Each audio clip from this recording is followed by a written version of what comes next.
ಶ್ರೀ ಗುರುಭ್ಯೋ ನಮಃ ಪರಮಗುರುಭ್ಯೋ ನಮಃ ಶ್ರೀಮದಾನಂದತೀರ್ಥ ಭಗವತ್ಪಾದಾಚಾರ್ಯ ಗುರುಭ್ಯೋ ನಮಃ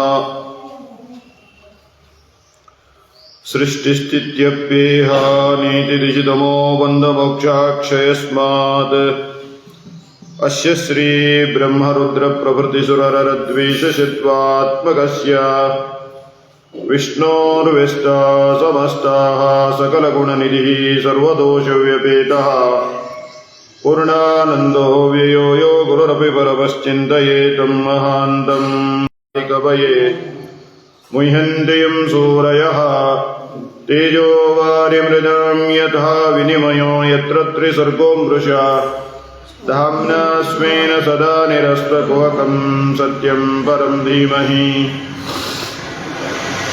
ನಿಗಮಕಲ್ಪತರೋರ್ಗಲಿತಂ ಬಲಂ ಶುಕಮುಖಾದಮೃತದ್ರವಸಂಯುತಂ ಪಿಬತ ಭಾಗವತಂ ರಸಮಾಲಯಂ ರಸಿಕಾಃ ಮುಹುರಹೋ ಭುವಿ ಭಾವುಕಾಃ ನಾರಾಯಣಂ ಸುರಗುರುಂ ಜಗದೇಕನಾಥಂ ಭಕ್ತಪ್ರಿಯಂ ಸಕಲಲೋಕನಮಸ್ಕೃತಂ ಚ ತ್ರೈಗುಣ್ಯವರ್ಜಿತಮಜಂ ವಿಭುಂ ಆದ್ಯಮೀಶಂ ವಂದೇ ಭವಗ್ನಮಮರಾಸುರಸಿದ್ಧವಂದ್ಯಂ ನಾರಾಯಣಂ ನಮಸ್ಕೃತ್ಯ ನರಂ ಚೈವ ನರೋತ್ತಮಂ ದೇವೀಂ ಸರಸ್ವತಿಂ ವ್ಯಾಸಂ ತತೋ ಜಯಮುದೀರಯೇತ್ ವ್ಯಾಸಾಯ ಭವನಾಶಾಯ ಶ್ರೀಶಾಯ ಗುಣರಾಶೇ ಹೃದ್ಯಾಯ ಶುದ್ಧವಿದ್ಯಾಯ ಮಧ್ವಾಯ ಚ ನಮೋ ನಮಃ ಆಚಾರ್ಯ ಪವನೋಸ್ಮಾಕಂ ಆಚಾರ್ಯಾಣಿ ಚ ಭಾರತೀ ದೇವೋ ನಾರಾಯಣ ಶ್ರೀಶಃ ದೇವಿ ಮಂಗಲದೇವತಾ ಯಸ್ಯ ವಾಕ್ ಕಾಮಧೇನುರ್ನಃ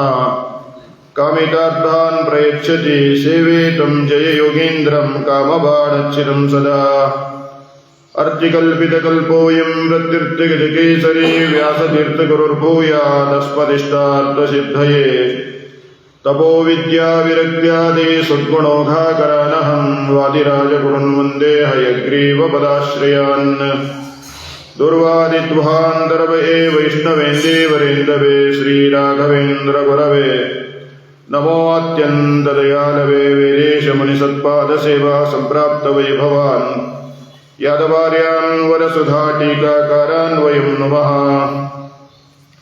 ಸತ್ಯಾವಿಜ್ಞಕರಾಬ್ಜೋತ್ಥಾನ್ ಪಂಚಾಶದ್ವರ್ಷಪೂಜಕಾನ್ ಸತ್ಯಪ್ರಮೋದತೀರ್ಥಾರ್ಯಾನ್ ವಿನ್ಯಾಯ ಸುಧಾರತಾನ್ ಅನವದ್ಯಾತ್ಮಚಾರಿತ್ರಂ ವಾದಿಗದ್ಯೋತಭಾಸ್ವರಂ ವಿದ್ಯಾಮಾನ್ಯಗುರುಂ ವಂದೇ ವಿದ್ಯಾವಿದ್ಯೋತಭಾಸ್ವರಂ ತಪಸ್ವಾಧ್ಯಾಯ ಶುಶ್ರೂಷಾ ಕೃಷ್ಣಪೂಜಾರತಂ ಮುನಿಂ ವಿಶ್ವೇಶಂ ಇಷ್ಟದಂ ವಂದೇ ಪರಿವ್ರಾಟ್ ಚಕ್ರವರ್ತಿನಂ ನತ್ವಮಾನಸ ಸತ್ತೀರ್ಥೇ ಜಯಸೂರ್ಯ ವಿಕಾಸಿತೆ ಸತ್ಯಾತ್ಮತೀರ್ಥನನಿನೇ ಚಂಚರೀ ಗತಿಮೇ ಮನಃ ಶ್ರೀ ಗುರುಭ್ಯೋ ನಮಃ ಹರಿ ಓಂ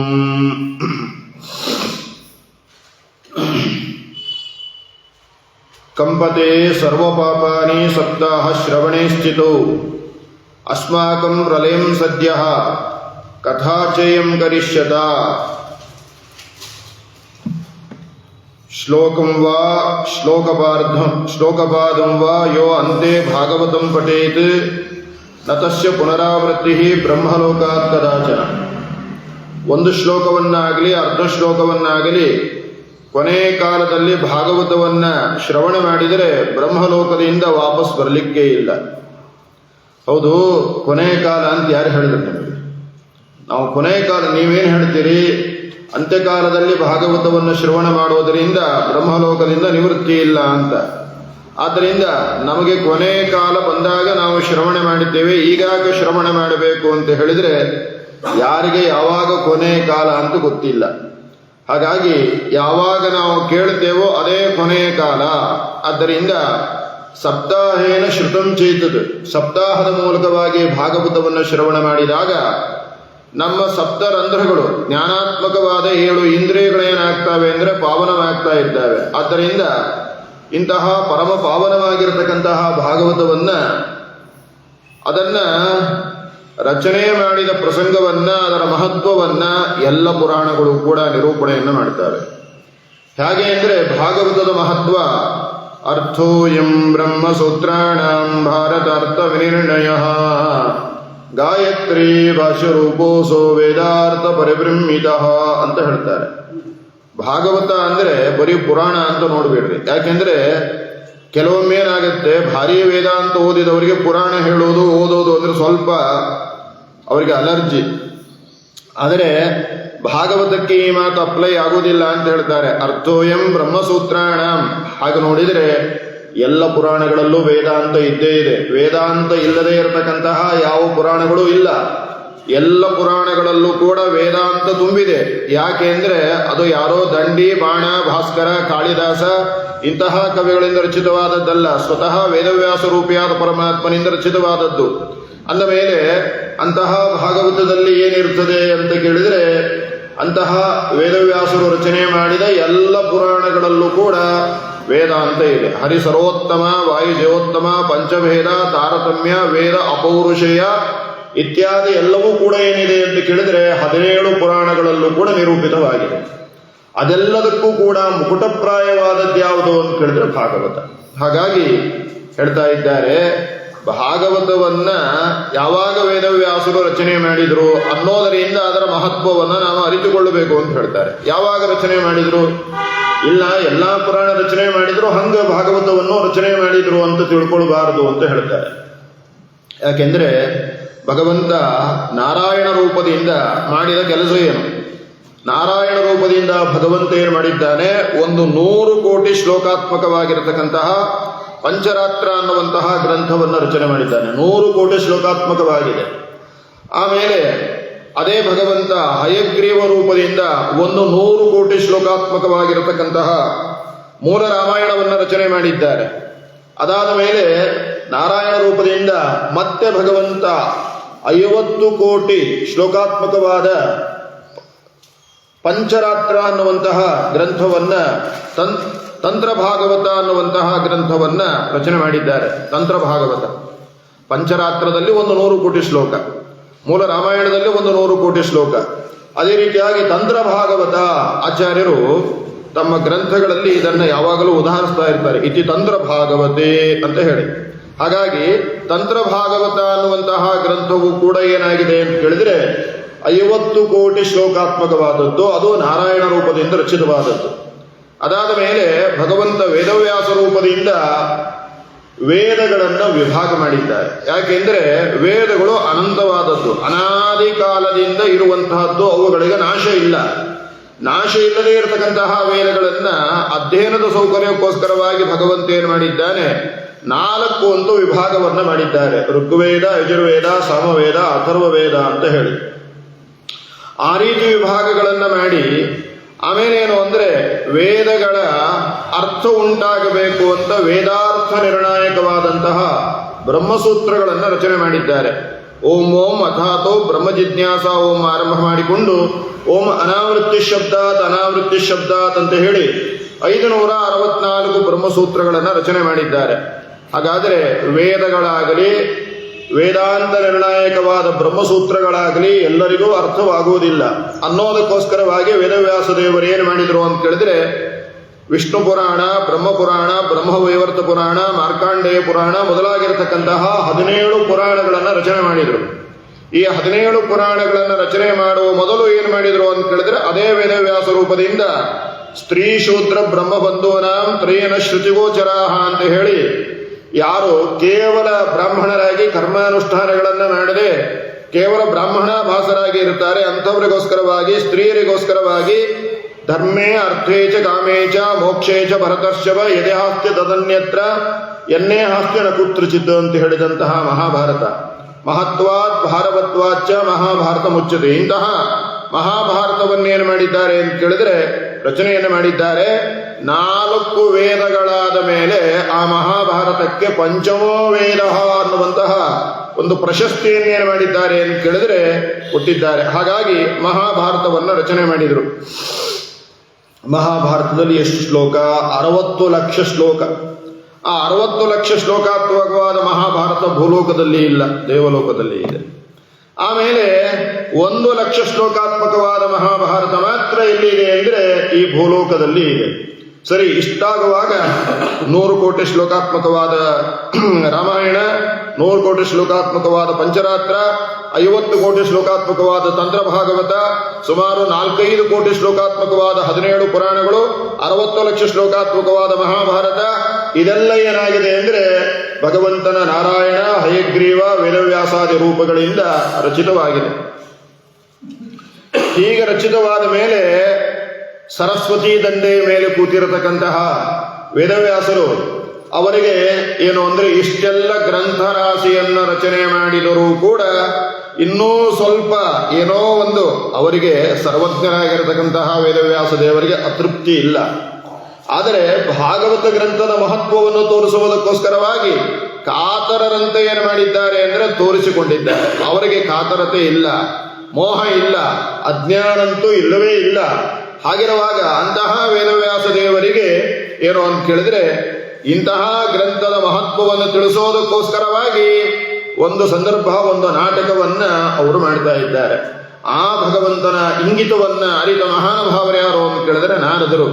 ಅವಾಗ ನಾರದರು ಸರಸ್ವತಿ ದಂಡೆಯ ಮೇಲೆ ಇರತಕ್ಕಂತಹ ವೇದವ್ಯಾಸರ ಬಳಿಯಲ್ಲಿ ಬಂದು ಏನು ಮಾಡ್ತಾರೆ ಅಂದರೆ ಪ್ರಾರ್ಥನೆಯನ್ನು ಮಾಡ್ತಾರೆ. ಸ್ವಾಮಿ, ಇಷ್ಟು ಅಪಾರವಾದ ಗ್ರಂಥವ ರಾಶಿಯನ್ನು ರಚನೆ ಮಾಡಿದ್ದೀರಿ, ವೇದಗಳನ್ನು ವಿಭಾಗ ಮಾಡಿದ್ದೀರಿ, ವೇದಾಂತ ನಿರ್ಣಾಯಕವಾದ ಬ್ರಹ್ಮಸೂತ್ರಗಳನ್ನು ರಚನೆ ಮಾಡಿದ್ದೀರಿ, ಇಷ್ಟೆಲ್ಲ ಅಪಾರವಾದ ವಾಂಗ್ಮಯ ಇದನ್ನ ಮನುಷ್ಯಮಾನ ಅಲ್ಲ, ದೇವಮಾನದಿಂದ ಅಧ್ಯಯನ ಮಾಡಿದರೂ ಕೂಡ ಓದಿ ಮುಗಿಸೋದಕ್ಕೆ ಸಾಧ್ಯವಿಲ್ಲ. ಮನುಷ್ಯಮಾನಂತೂ ಲೆಕ್ಕವೇ ಇಲ್ಲ. ಮನುಷ್ಯಮಾನದಲ್ಲಿ ಒಂದು ಪುರಾಣವನ್ನು ಓದಿ ಅರ್ಥ ಮಾಡಿಕೊಳ್ಳಿಕ್ಕೆ ಸಾಧ್ಯ ಇಲ್ಲ. ಒಂದು ಭಾಗವತ ಪುರಾಣವೋ, ಒಂದು ಮತ್ಸ್ಯ ಪುರಾಣವೋ, ಒಂದು ಕೂರ್ಮ ಪುರಾಣವೋ, ಒಂದು ವರಾಹ ಪುರಾಣವೋ, ಒಂದು ನರಸಿಂಹ ಪುರಾಣವೋ, ಒಂದು ವಾಮನ ಪುರಾಣವೋ, ಒಂದು ಬ್ರಹ್ಮ ಪುರಾಣವೋ, ಒಂದು ಬ್ರಹ್ಮವೈವರ್ತ ಪುರಾಣವೋ, ಯಾವುದೇ ಒಂದು ಪುರಾಣವನ್ನು ಕೂಡ ಮನುಷ್ಯಮಾನದ ಪ್ರಕಾರ ನಾವು ಹೇಳಿ ಓದಿ ಮುಗಿಸೋದಕ್ಕೇನಿಲ್ಲ ಅಂತ ಕೇಳಿದ್ರೆ ಸಾಧ್ಯವಿಲ್ಲ. ಅಂದ ಮೇಲೆ ಇಷ್ಟು ಅಪಾರವಾದ ಗ್ರಂಥರಾಶಿಗಳನ್ನ ನೀವು ರಚನೆಯನ್ನ ಮಾಡಿದ್ದೀರಿ. ಅಂದ ಮೇಲೆ ಇವುಗಳನ್ನ ಅಧ್ಯಯನ ಮಾಡೋದು ಅಂತ ನಾರದರು ವೇದವ್ಯಾಸರಿಗಂತಾರೆ. ಇಷ್ಟೇನು ಗ್ರಂಥಗಳನ್ನು ರಚನೆ ಮಾಡಿದ್ದೀರಿ, ವೇದಗಳನ್ನು ವಿಭಾಗ ಮಾಡಿದ್ದೀರಿ, ಈ ಎಲ್ಲಾ ಗ್ರಂಥಗಳ, ವೇದಗಳ, ಮಹಾಭಾರತದ ಎಲ್ಲವುಗಳ ಗಾಯತ್ರಿ ಮಂತ್ರದ ಸಾರ ಬರುವ ಒಂದು ಗ್ರಂಥವನ್ನ ರಚನೆ ಮಾಡ್ರಿ ಅಂತ ವೇದವ್ಯಾಸರಿಗೆ ನಾರದರು ಪ್ರಾರ್ಥನೆಯನ್ನು ಮಾಡ್ತಾರೆ. ನಾರದರಂತಹ ಮಹಾನುಭಾವರು ಪ್ರಾರ್ಥನೆ ಮಾಡಿದಾಗ ಅವ್ರಿಗೂ ಅದೇ ಬೇಕಾಗಿತ್ತು. ಹಾಗಾಗಿ ವೇದವ್ಯಾಸರು ಏನ್ ಮಾಡಿದ್ರು ಅಂತ ಕೇಳಿದ್ರೆ, ಅರ್ಥೋಯಂ ಬ್ರಹ್ಮಸೂತ್ರಾಣಂ ಭಾರತಾರ್ಥ ವಿನಿರ್ಣಯ ಗಾಯತ್ರಿ ಭಾಷ್ಯರೂಪೋಸು ವೇದಾರ್ಥ ಪರಿಬ್ರಹ್ಮಿತ ಪುರಾಣಾನಾಂ ಸಾರರೂಪ ಸಾಕ್ಷಾತ್ ಭಗವತೋದಿತ.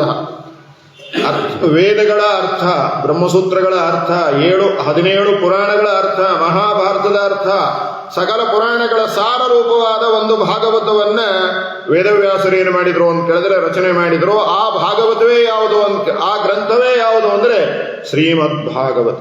ಹಾಗಾಗಿ 18ನೇದಾದ ಪುರಾಣ ಯಾವುದು ಅಂತ ಕೇಳಿದ್ರೆ ಭಾಗವತ ಪುರಾಣ. ಭಾಗವತ ಪುರಾಣ ಎಷ್ಟು? 18ನೇ ಪುರಾಣ. 18ನೇ ಪುರಾಣ ಆದ ಮೇಲೆ ಇವತ್ತಿನ ತನಕ 19ನೇ ಪುರಾಣ ರಚನೆಯಾಗಿಲ್ಲ. ಯಾಕೆ ಅಂತ ಕೇಳಿದ್ರೆ ಏನನ್ನ ಹೇಳಬೇಕಾಗಿದೆಯೋ ಆ ಎಲ್ಲಾ ವಿಷಯವನ್ನ ವೇದವ್ಯಾಸರು ಏನು ಮಾಡಿದ್ದಾರೆ ಅಂತ ಕೇಳಿದ್ರೆ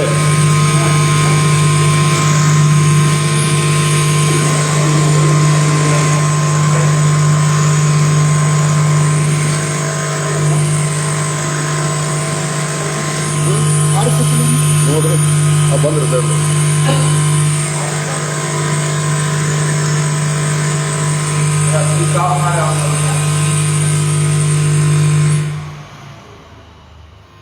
ಹಾಗಾಗಿ ಏನನ್ನ ಇಲ್ಲ ಬಂದಿಲ್ಲ.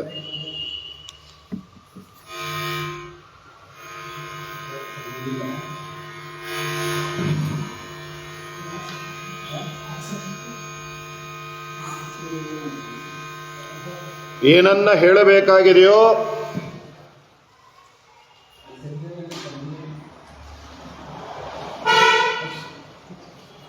ಏನನ್ನ ಹೇಳಬೇಕಾಗಿದೆಯೋ, ಏನನ್ನ ಉಪದೇಶ ಮಾಡಬೇಕಾಗಿದೆಯೋ ಅದೆಲ್ಲವನ್ನೂ ಕೂಡ ವೇದವ್ಯಾಸರು ಏನು ಮಾಡಿದ್ದಾರೆ ಅಂದರೆ ಭಾಗವತದಲ್ಲಿ ಇಟ್ಟಿದ್ದಾರೆ. ಹೀಗೆ ಇಷ್ಟೆಲ್ಲ ಗ್ರಂಥಗಳ ಸಾರ ಒಂದು ಗ್ರಂಥದಲ್ಲಿ ಬರಬೇಕಾದರೆ ಅದನ್ನ ಯಾರು ರಚನೆ ಮಾಡಿದರೂ ಬರುವುದಿಲ್ಲ, ದಂಡಿ ಬಾಣ ಭಾಸ್ಕರ ಕಾಳಿದಾಸಾದಿ ಕವಿಗಳು ರಚನೆ ಮಾಡಿದರೆ ಬರುವುದಿಲ್ಲ.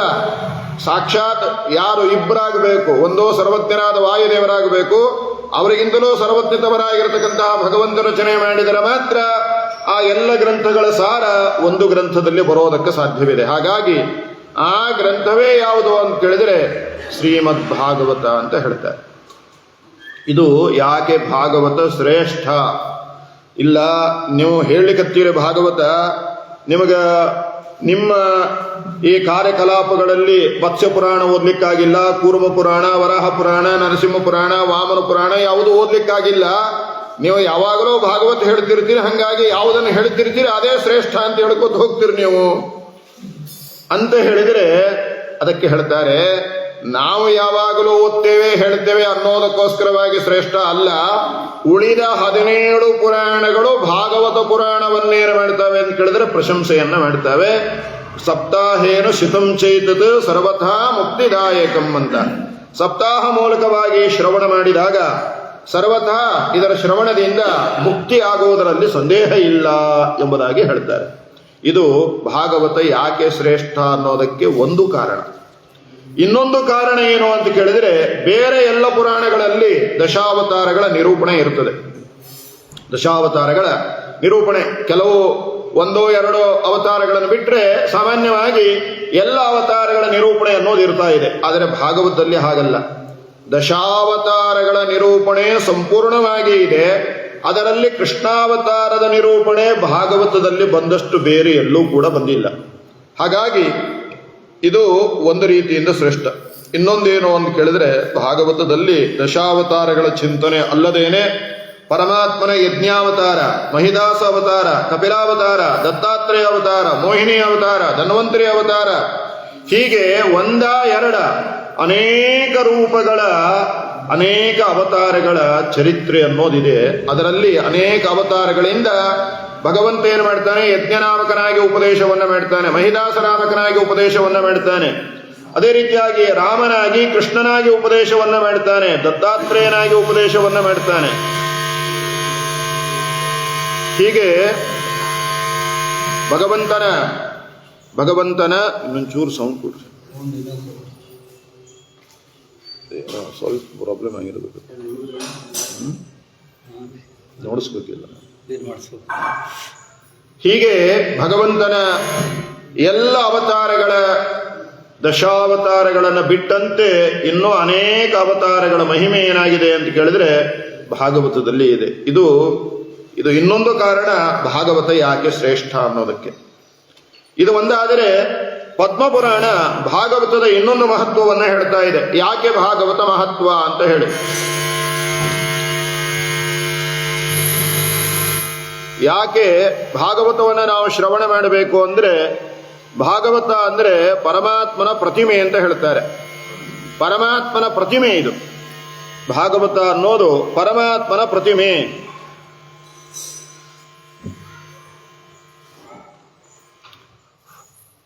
ಭಾಗವತ ಬೇರೆ ಅಲ್ಲ, ಪರಮಾತ್ಮನ ಪ್ರತಿಮೆ ಬೇರೆ ಅಲ್ಲ ಎಂಬುದಾಗಿ ಹೇಳ್ತಾರೆ. ಹೇಗೆ ಅಂತ ಕೇಳಿದರೆ, ಪ್ರಥಮಶ್ಚ ದ್ವಿತೀಯಶ್ಚ ಚರಣೋದ್ವೋ ಪ್ರಕೀರ್ತಿತೋ ಅಂತ ಹೇಳ್ತಾರೆ. ಮೊದಲು ಹಾಗೂ 2ನೇ ಸ್ಕಂದ ಅಂದರೆ ಪರಮಾತ್ಮನ 2 ಪಾದಗಳು. ಪರಮಾತ್ಮನ 2 ಪಾದಗಳು ಬೇರೆ ಅಲ್ಲ, ಪ್ರಥಮ ದ್ವಿತೀಯ ಸ್ಕಂದಗಳು ಬೇರೆ ಅಲ್ಲ. ತೃತೀಯಶ್ಚ ಚತುರ್ಥಶ್ಚ ಜಾನೋದ್ವೋ ಸಮುದೀರಿತೋ. 3 ಹಾಗೂ 4ನೇ ಸ್ಕಂದ ಅಂದರೆ ಪರಮಾತ್ಮನ 2 ಜಾನುಗಳು. ಪಂಚಮೋ ನಾಭಿದೇಶಶ್ಚ 5ನೇ ಸ್ಕಂದ ಅಂದರೆ ಪರಮಾತ್ಮನ ನಾಭಿ ಪ್ರದೇಶ. ಷಷ್ಠಂ ಹೃದಯ ಮುಚ್ಚತೆ 6ನೇ ಸ್ಕಂದ ಅಂದರೆ ಪರಮಾತ್ಮನ ಹೃದಯ. ಸಪ್ತಮ ಅಷ್ಟಮೋ ಬಾಹೋದ್ವೋ ಪ್ರಕೀರ್ತಿತೋ. 7 ಹಾಗೂ 8ನೇ ಸ್ಕಂದ ಅಂದರೆ ಪರಮಾತ್ಮನ 2 ಬಾಹುಗಳು. ನವಮಃ ಕಂಠದೇಶ ಸ್ಯಾತ್ 9ನೇ ಸ್ಕಂದ ಅಂದರೆ ಪರಮಾತ್ಮನ ಕಂಠ. ದಶಮೋ ಮುಖಮೇವ ಚ 10ನೇ ಸ್ಕಂದ ಅಂದರೆ ಪರಮಾತ್ಮನ ಮುಖ. ಏಕಾದಶಂ ಲಲಾಟ ಸ್ಯಾತ್ ಮುಖವೇ ಸುಂದರ. ಆ ಮುಖದಲ್ಲಿ ಸುಂದರವಾದ ಇನ್ನೂ ಭಾಗ ಯಾವುದು ಅಂದ್ರೆ ಅದು ಹಣೆ. ಹಾಗಾಗಿ ಏಕಾದಶಂ ಲಲಾಟ ಸ್ಯಾತ್. 11ನೇ ಸ್ಕಂದ ಅಂದರೆ ಪರಮಾತ್ಮನ ಲಲಾಟ. ದ್ವಾದಶಂತು ಶಿಖೋಚ್ಯತೆ 12ನೇ ಸ್ಕಂದ ಅಂದರೆ ಪರಮಾತ್ಮನ ಶಿಖೆ. ಏವಂ ಶ್ರೀಮದ್ ಭಾಗವತಂ ಶ್ರೀಹರೇಹೇ ಅಂಗ ಉಚ್ಯತೆ ಅಂತ ಹೇಳ್ತಾರೆ. ಹೀಗೆ ಭಾಗವತ ಅನ್ನೋದು ಪರಮಾತ್ಮನ ಅಂಗ, ಪರಮಾತ್ಮನ ಪ್ರತಿಮಾಸ್ಥಾನೀಯವಾದದ್ದು. ಯಾಕೆಂದ್ರೆ ಆಚಾರ್ಯರು, ನಾರಾಯಣ ಪಂಡಿತಾಚಾರ್ಯರು ಮಧ್ವವಿಜಯದಲ್ಲಿ ಒಂದು ಮಾತನ್ನು ಹೇಳ್ತಾರೆ, ರೂಪಮನ್ಯಮೇವ ಧನ್ಯಮಾತ್ಮನಃ ಅಂತ ಹೇಳ್ತಾರೆ. ಏನು ಅಂದ್ರೆ ಆಚಾರ್ಯರನ್ನ ನಾವು ನೋಡಬೇಕು ಅಂದ್ರೆ ಎಲ್ಲಿ ನೋಡಬೇಕು? ಉಡುಪಿಗೆ ಹೋಗ್ಬೇಕಾ, ಪಾಜಕಕ್ಕೆ ಹೋಗ್ಬೇಕಾ, ಬದರಿ ಕ್ಷೇತ್ರಕ್ಕೆ ಹೋಗ್ಬೇಕಾ? ಆಗಲ್ಲ ನಮಗೆ. ಅಲ್ಲಿ ಹೋದ್ರೂ ಕೂಡ ಆಚಾರ್ಯರು ಕಾಣಬೇಕಲ್ಲ ನಮಗೆ. ಹಾಗಾದ್ರೆ ಆಚಾರ್ಯರನ್ನ ನಾವು ಎಲ್ಲಿ ಕಾಣಬೇಕು ಅಂದ್ರೆ ರೂಪಮನ್ಯಮೇವ ಧನ್ಯಮಾತ್ಮನಃ, ಅವರ ಗ್ರಂಥಗಳಲ್ಲಿ ಕಾಣಬೇಕು ಅಂತ. ಟೀಕಾರಾಯರನ್ನ ಎಲ್ಲಿ ಕಾಣಬೇಕು? ಅವರ ನ್ಯಾಯ ಸುಧಾದಿ ಗ್ರಂಥಗಳಲ್ಲಿ ಕಾಣಬೇಕು. ರಾಯರನ್ನ ಎಲ್ಲಿ ಕಾಣಬೇಕು? ಅವರ ಪರಿಮಳಾದಿ ಗ್ರಂಥಗಳಲ್ಲಿ ಕಾಣಬೇಕು. ಹಾಗೆ ಪರಮಾತ್ಮ ನಮಗೆ ಕಾಣೋದೇ ಎಲ್ಲಿ ಅಂತ ಕೇಳಿದರೆ ಶ್ರೀಮದ್ ಭಾಗವತ, ಅದು ಪರಮಾತ್ಮನ ಪ್ರತಿಮಾಸ್ಥಾನೀಯವಾದದ್ದು ಎಂಬುದಾಗಿ ದೇವತೆಗಳು ಭಾಗವತಾದಿ ಗ್ರಂಥಗಳನ್ನ, ವೇದಾದಿಗಳನ್ನ ಏನ್ ಮಾಡ್ತಾರೆ ಅಂದ್ರೆ ಅಧ್ಯಯನವನ್ನ ಮಾಡ್ತಾರೆ. ತಮಗಿಂತ ಉತ್ತಮರಾದ ದೇವತೆಗಳಿಂದ ಶ್ರವಣವನ್ನ ಮಾಡ್ತಾರೆ. ಅಧ್ಯಾಪಿತೇನ ದೇವಾದ್ಯಾ ಶೃಣ್ವತೆ ಮನೋತೆ ಸದಾ ಅತ್ಯಶಕೇತು ನಿದ್ರಾದೋ ವಿಚಾರೇವ ಪುನಃ ಪುನಃ. ನಿದ್ರೆ ಹಾಗೂ ಊಟ ಅನಿವಾರ್ಯ ಅಂತಾದ್ರೆ ಮಾತ್ರ ಸ್ವೀಕಾರ ಮಾಡ್ತಾರೆ. ಇನ್ನೆಲ್ಲಾ ಸಮಯದಲ್ಲೂ ಅಧ್ಯಯನವನ್ನೇ ಮಾಡ್ತಾರೆ. ನಾವು ಅನಿವಾರ್ಯವಾದರೆ ಅಧ್ಯಯನ ಮಾಡ್ತೇವೆ, ಅವರು ಅನಿವಾರ್ಯವಾದರೆ ಊಟ ಹಾಗೂ ನಿದ್ರೆಯನ್ನು ಮಾಡ್ತಾರೆ. ಇದು ನಮಗೂ ದೇವತೆಗಳಿಗೂ ಇರುವ ವ್ಯತ್ಯಾಸ. ಹಾಗಾಗಿ ಭಾಗವತ ಗ್ರಂಥವನ್ನ ಮನುಷ್ಯಮಾನದಿಂದ ಅಲ್ಲ, ದೇವಮಾನದಿಂದ ನಾವು ಅಧ್ಯಯನವನ್ನ ಮಾಡಿದರೂ ಕೂಡ ಓದಿ ಮುಗಿಸೋದಕ್ಕೆ, ಹೇಳಿ ಮುಗಿಸೋದಕ್ಕೆ ಸಾಧ್ಯವಿಲ್ಲದೇ ಇರತಕ್ಕಂತಹ ಅಪಾರವಾದ ಒಂದು ಗ್ರಂಥ ಯಾವುದು ಅಂತ ಕೇಳಿದರೆ ಶ್ರೀಮದ್ ಭಾಗವತ ಅಂತ ಹೇಳ್ತಾರೆ. ಅರ್ಥೋಯಂ ಬ್ರಹ್ಮಸೂತ್ರಾಣಾಂ ಭಾರತಾರ್ಥ ವಿನಿರ್ಣಯ ಅಂತ ಹೇಳಿದ್ದಾರೆ. ಹಾಗಾದ್ರೆ ಅರ್ಥೋಯಂ ಬ್ರಹ್ಮಸೂತ್ರಾಣಾಂ, ಬ್ರಹ್ಮಸೂತ್ರಗಳಿಗೆ ಅರ್ಥಪ್ರಾಯವಾಗಿದೆ. ಅರ್ಥಪ್ರಾಯವಾಗಿರೋದು ಮಾತ್ರವಲ್ಲ, ಅರ್ಥಪ್ರಾಯ ಅದು ಇದನ್ನು ಪಿನ್ ಚೇಂಜ್ ಮಾಡಿ ಒಂದು ಕಗ್ಗ ಅರ್ಥಪ್ರಾಯವಾಗಿರೋದು ಮಾತ್ರವಲ್ಲ, ಮತ್ತೆ ಹೇಗಿದೆ ಅಂತ ಕೇಳಿದ್ರೆ ಒಂದೊಂದು ಅಕ್ಷರವೂ ಬ್ರಹ್ಮಸೂತ್ರವನ್ನ ನಿರೂಪಣೆಯನ್ನು ಮಾಡ್ತಾ ಇದೆ. ಭಾಗವತ ಅಂತ ಹೇಳಿದ್ರೆ ಭಾವೇಚ ಉಪಲಬ್ಧೇ ಅಂತ ಸೂತ್ರ, ಗ ಅಂದ್ರೆ ಗತಿ ಸಾಮಾನ್ಯ ತಂತು ಸೂತ್ರ, ವಾಂಗ್ಮನಃ ಶಬ್ದ ಉತ್ತರ ತಂತು ಸೂತ್ರ, ತತ್ವ ಸಮನ್ವಯ ತಂತು ಸೂತ್ರ. ಹಾಗಾಗಿ ಭಾಗವತದ ಒಂದೊಂದು ಶಬ್ದ, ಒಂದೊಂದು ಅಕ್ಷರವೂ ಕೂಡ ಸೂತ್ರವನ್ನೇನು ಮಾಡ್ತಾ ಇದೆ ಹೇಳಿದ್ರೆ ನಿರೂಪಣೆಯನ್ನ ಮಾಡ್ತಾ ಇದೆ. ಹಾಗಾಗಿ ಭಾಗವತವನ್ನ ಯಾವ ದೃಷ್ಟಿಯಿಂದ ನೋಡಿದರೂ ಕೂಡ ಅದು ಪರಮ ಮಂಗಳದಾಯಕವಾದದ್ದು ಎಂಬುದಾಗಿ ಹೇಳ್ತಾ, ಶುಕರೂಪ ದ್ವಿಜಶ್ರೇಷ್ಠ ಸರ್ವಶಾಸ್ತ್ರ ವಿಶಾರದ ಶ್ರೀಮದ್ ಭಾಗವತ ವ್ಯಾಖ್ಯಾನಂ ಅಜ್ಞಾನಂ ಮೇ ವಿನಾಶಯ ಎಂಬುದಾಗಿ ಸೂತ ಪುರಾಣಿಕರು ಮೊದಲಾದವರೆಲ್ಲ ಶುಕಾಚಾರ್ಯರಿಗೆ ಪ್ರಾರ್ಥನೆಯನ್ನ ಮಾಡ್ತಾ ಇದ್ದಾರೆ. ಶುಕರೂಪ ದ್ವಿಜಶ್ರೇಷ್ಠ ಸರ್ವಶಾಸ್ತ್ರ ವಿಶಾರದ, ಸಕಲ ಶಾಸ್ತ್ರಗಳಲ್ಲಿ ವಿಶಾರದರಾಗಿರತಕ್ಕಂತಹ ಹೇ ಶುಕಾಚಾರ್ಯರೇ, ಭಾಗವತವನ್ನ ನಮಗೆ ಉಪದೇಶವನ್ನ ಮಾಡ್ರಿ. ಭಾಗವತ ಅಂದ್ರೆ ಎಂತಹ ಮಹಾನುಭಾವರು. ಭಾಗವತವನ್ನ ನಮಗೆ ಶ್ರವಣ ಮಾಡೋದರಿಂದ ನಮ್ಮ ಅಜ್ಞಾನವೇ ಏನಾಗ್ತಾ ಇದೆ ಹೇಳಿದ್ರೆ ಹೊರಟು ಹೋಗ್ತಾ ಇದೆ. ಯಾಕೆಂದ್ರೆ ನಾವು ಮೋಕ್ಷ ಹೊಂದಬೇಕು. ಮೋಕ್ಷ ಹೊಂದಬೇಕಾದರೆ ಎಲ್ಲ ಪಾಪ ಬಿಡುಗಡೆ ಆಗಬೇಕು. ಎಲ್ಲ ಪಾಪ ಬಿಡುಗಡೆ ಆಗಬೇಕಾದ್ರೆ ಅಜ್ಞಾನ ಹೊರಟು ಹೋಗ್ಬೇಕು. ಅಜ್ಞಾನ ಹೊರಟು ಹೋದ್ರೆ ಪಾಪ ಹೋಗುತ್ತೆ. ಯಾಕೆ? ಪಾಪ ಬರೋದೇ ಯಾವುದರಿಂದ? ಅಜ್ಞಾನ ಅಹಂಕಾರಗಳಿಂದ ಪಾಪ ಬರುತ್ತದೆ. ಮನುಷ್ಯ ಪಾಪವನ್ನ ಮಾಡೋದು ಈ ಎರಡು ಕಾರಣಗಳಿಂದ, ಅಜ್ಞಾನ ಹಾಗೂ ಅಹಂಕಾರದಿಂದ ಪಾಪವನ್ನ ಮಾಡ್ತಾನೆ. ಅಂದ ಮೇಲೆ ಈ ಅಜ್ಞಾನ ಅಹಂಕಾರಗಳಿಂದ ಉಂಟಾಗೋದೇ ಯಾವುದು ಅಂದ್ರೆ ಪಾಪಗಳು. ಹಾಗಾದರೆ ಆ ಪಾಪಗಳ ಪರಿಹಾರ ಯಾವುದರಿಂದ ಆಗ್ತದೆ ಅಂತ ಕೇಳಿದ್ರೆ ಪರಮಾತ್ಮನ ಮಹಿಮೆಯನ್ನ ಶ್ರವಣ ಮಾಡುವುದರಿಂದ ಉಂಟಾಗ್ತಾ ಇದೆ. ಅದು ಎಂತಹ ಮಹಾಜ್ಞಾನಿಗಳು, ಸರ್ವಶಾಸ್ತ್ರ ವಿಶಾರದ, ತಿಳಿಯಬೇಕಾದ ಹೇಳಬೇಕಾದ ಎಲ್ಲಾ ಶಾಸ್ತ್ರಗಳಲ್ಲೂ ಯಾರು ಪಾರಂಗತರಾಗಿದ್ದಾರೋ ಅಂಥವರಿಂದ ಶ್ರವಣವನ್ನ ಮಾಡಬೇಕು. ಆದ್ದರಿಂದ ಅಜ್ಞಾನ ನಾಶವಾಗ್ತಾ ಇದೆ ಎಂಬುದಾಗಿ ಪ್ರಾರ್ಥನೆಯನ್ನ ಮಾಡ್ತಾ ಇದ್ದಾರೆ. ಹಾಗಾಗಿ ಭಾಗವತ ಆರಂಭವಾಗ್ತಾ ಇದೆ. ಇದು ಇನ್ನೊಂದು ಮುಖದ ಭಾಗವತದ ಮಹತ್ವ ಎಂಬುದಾಗಿ ಹೇಳ್ತಾರೆ. ಹಾಗಾಗಿ ಭಾಗವತ ಯಾಕೆ ಮಹತ್ವ ಅಂತ ಕೇಳಿದರೆ ಇದು 2-3 ಕಾರಣ ಆಯಿತು. ಇನ್ನೊಂದು ಕಾರಣ ಯಾಕೆ ಭಾಗವತ ಮಹತ್ವ, ಇದನ್ನ ರಚನೆ ಮಾಡಿದವರು ಭಗವಂತ ವೇದವ್ಯಾಸ ರೂಪದಿಂದ, ಇದು ಒಂದು ಕಾರಣ. ಇನ್ನೊಂದು ಕಾರಣ, ಯಾರು ಭಾಗವತವನ್ನ ರಚನೆ ಮಾಡಿದ್ದಾರೋ ಆ ಭಾಗವತವನ್ನ ಅವರೇ ಉಪದೇಶ ಮಾಡಿದ್ದಾರೆ. ವೇದವ್ಯಾಸ ರೂಪದಿಂದ ರಚನೆಯನ್ನ ಮಾಡಿ ನಾರಾಯಣ ರೂಪದಿಂದ ಭಗವಂತ ಏನು ಮಾಡಿದ್ದಾನೆ ಅಂತ ಕೇಳಿದ್ರೆ ಅದನ್ನು ಬ್ರಹ್ಮದೇವರಿಗೆ ಉಪದೇಶವನ್ನ ಮಾಡಿದ್ದಾನೆ. 4 ಶ್ಲೋಕಗಳ ಮೂಲಕವಾಗಿ ಅದನ್ನು ಚತುಶ್ಲೋಕಿ ಭಾಗವತ ಅಂತ ಭಾಗವತ ಕರೀತಾ ಇದೆ. ಹಾಗಾಗಿ ಭಗವಂತ ರಚನೆ ಮಾಡಿದ್ವೊಂದು, ಭಗವಂತ ಉಪದೇಶ ಮಾಡಿದ್ವೊಂದು, ಅದೇ ರೀತಿಯಾಗಿ ಭಾಗವತವನ್ನು ಶ್ರವಣ ಮಾಡೋದರಿಂದ ಏನಾಗ್ತಾ ಇದೆ, ಪ್ರೇತ ಜನ್ಮವೂ ಕೂಡ ಬಿಡುಗಡೆ ಆಗ್ತದೆ ಅನ್ನೋದಕ್ಕೋಸ್ಕರವಾಗಿ ಪದ್ಮಪುರಾಣ ಏನ್ ಮಾಡ್ತಾ ಇದೆ ಅಂತ ಕೇಳಿದರೆ ಗೋಕರ್ಣನ ಕಥೆಯನ್ನ ನಿರೂಪಣೆಯನ್ನ ಮಾಡ್ತಾ ಇದೆ. ಹಾಗಾಗಿ ಈ ಎಲ್ಲ ಕಾರಣಗಳಿಂದ ಭಾಗವತ ಅನ್ನೋದೇನು ಅಂದ್ರೆ ಮೋಕ್ಷದಾಯಕವಾಗಿರತಕ್ಕಂತಹ ಗ್ರಂಥ ಎಂಬುದಾಗಿ ನಿರೂಪಣೆಯನ್ನು ಮಾಡ್ತಾ ಭಾಗವತದ ಪ್ರತಿಪಾದ್ಯರಾಗಿರತಕ್ಕಂತಹ ಪರಮಾತ್ಮ ವೇದವ್ಯಾಸ ರೂಪದಿಂದ ರಚನೆಯನ್ನು ಮಾಡಿ ಕೃಷ್ಣಾದಿ ರೂಪಗಳಿಂದ ಭಗವಂತ ಈ ಗ್ರಂಥದಿಂದ ಏನಾಗಿದ್ದಾನೆ, ಪ್ರತಿಪಾದ್ಯನಾಗಿದ್ದಾನೆ. ಹಾಗಾಗಿ ಆ ಪ್ರತಿಪಾದ್ಯನಾಗಿರತಕ್ಕಂತಹ ಪರಮಾತ್ಮನನ್ನ ಏನು ಮಾಡಬೇಕು ಅಂತ ಕೇಳಿದ್ರೆ ನಾವು ತಿಳಿಯಬೇಕು. ಆ ತಿಳಿಯುವ ವಿಷಯವನ್ನೇ ಏನು ಹೇಳ್ತಾರೆ ಅಂತ ಕೇಳಿದ್ರೆ ಮಂಗಳಾಚರಣೆ ಅಂತ ಹೇಳ್ತಾರೆ. ಮಂಗಳಾಚರಣೆಯ ಮೂಲಕವಾಗಿ ಪರಮಾತ್ಮನ ಮಹಿಮೆಯನ್ನ ತಿಳಿಯಬೇಕು. ಹಾಗಾದರೆ ಆ ಮಂಗಳಾಚರಣೆಯ ಮೂಲಕವಾಗಿ ತಿಳಿಯುವ ಮೊದಲು ನಮಗೆ ವಿಘ್ನ ಬರಬಾರದು ಅನ್ನೋದಕ್ಕೋಸ್ಕರವಾಗಿ ಆ ಗಣಪತಿಯನ್ನ ಸ್ತೋತ್ರ ಮಾಡ್ತಾರೆ ಜಗನ್ನಾಥದಾಸರು. ಕಡು ಕರುಣಿ ನೀನಿಂದರಿತು, ಕಡು ಕರುಣಿ ನೀನಿಂದರಿತು, ಏರೊಡಲ ನಮಿಸುವಿ ನಿನ್ನಡಿಗೆ, ಬಿಂಬಿಡದೆ ಪಾಲಿಸು ಪಾಲಿಸು, ಬಿಂಬಿಡದೆ ಪಾಲಿಸು, ಪರಮ ಕರುಣಾ ಸಿಂಧು ಎಂದೆಂದು. ನಡು ನಡುವೆ ಬರುತ್ತಿಪ್ಪ ವಿಘ್ನವ, ನಡು ನಡುವೆ ಬರುತ್ತಿಪ್ಪ ವಿಘ್ನವ, ತಡೆದು ಭಗವನ್ನಾಮ ಕೀರ್ತನೆ ನುಡಿದು ನುಡಿಸಿನಿಂದ, ಭಗವನ್ನಾಮ ಕೀರ್ತನೆ ನುಡಿದು ನುಡಿಸಿನಿಂದ, ಪ್ರತಿ ದಿವಸದಲ್ಲಿ ಮರೆಯದಲೇ ಭಗವನ್ನಾಮ ಕೀರ್ತನೆ ನುಡಿದು ನುಡಿಸಿನಿಂದ, ಪ್ರತಿ ದಿವಸದಲ್ಲಿ ಮರೆಯದಲೇ.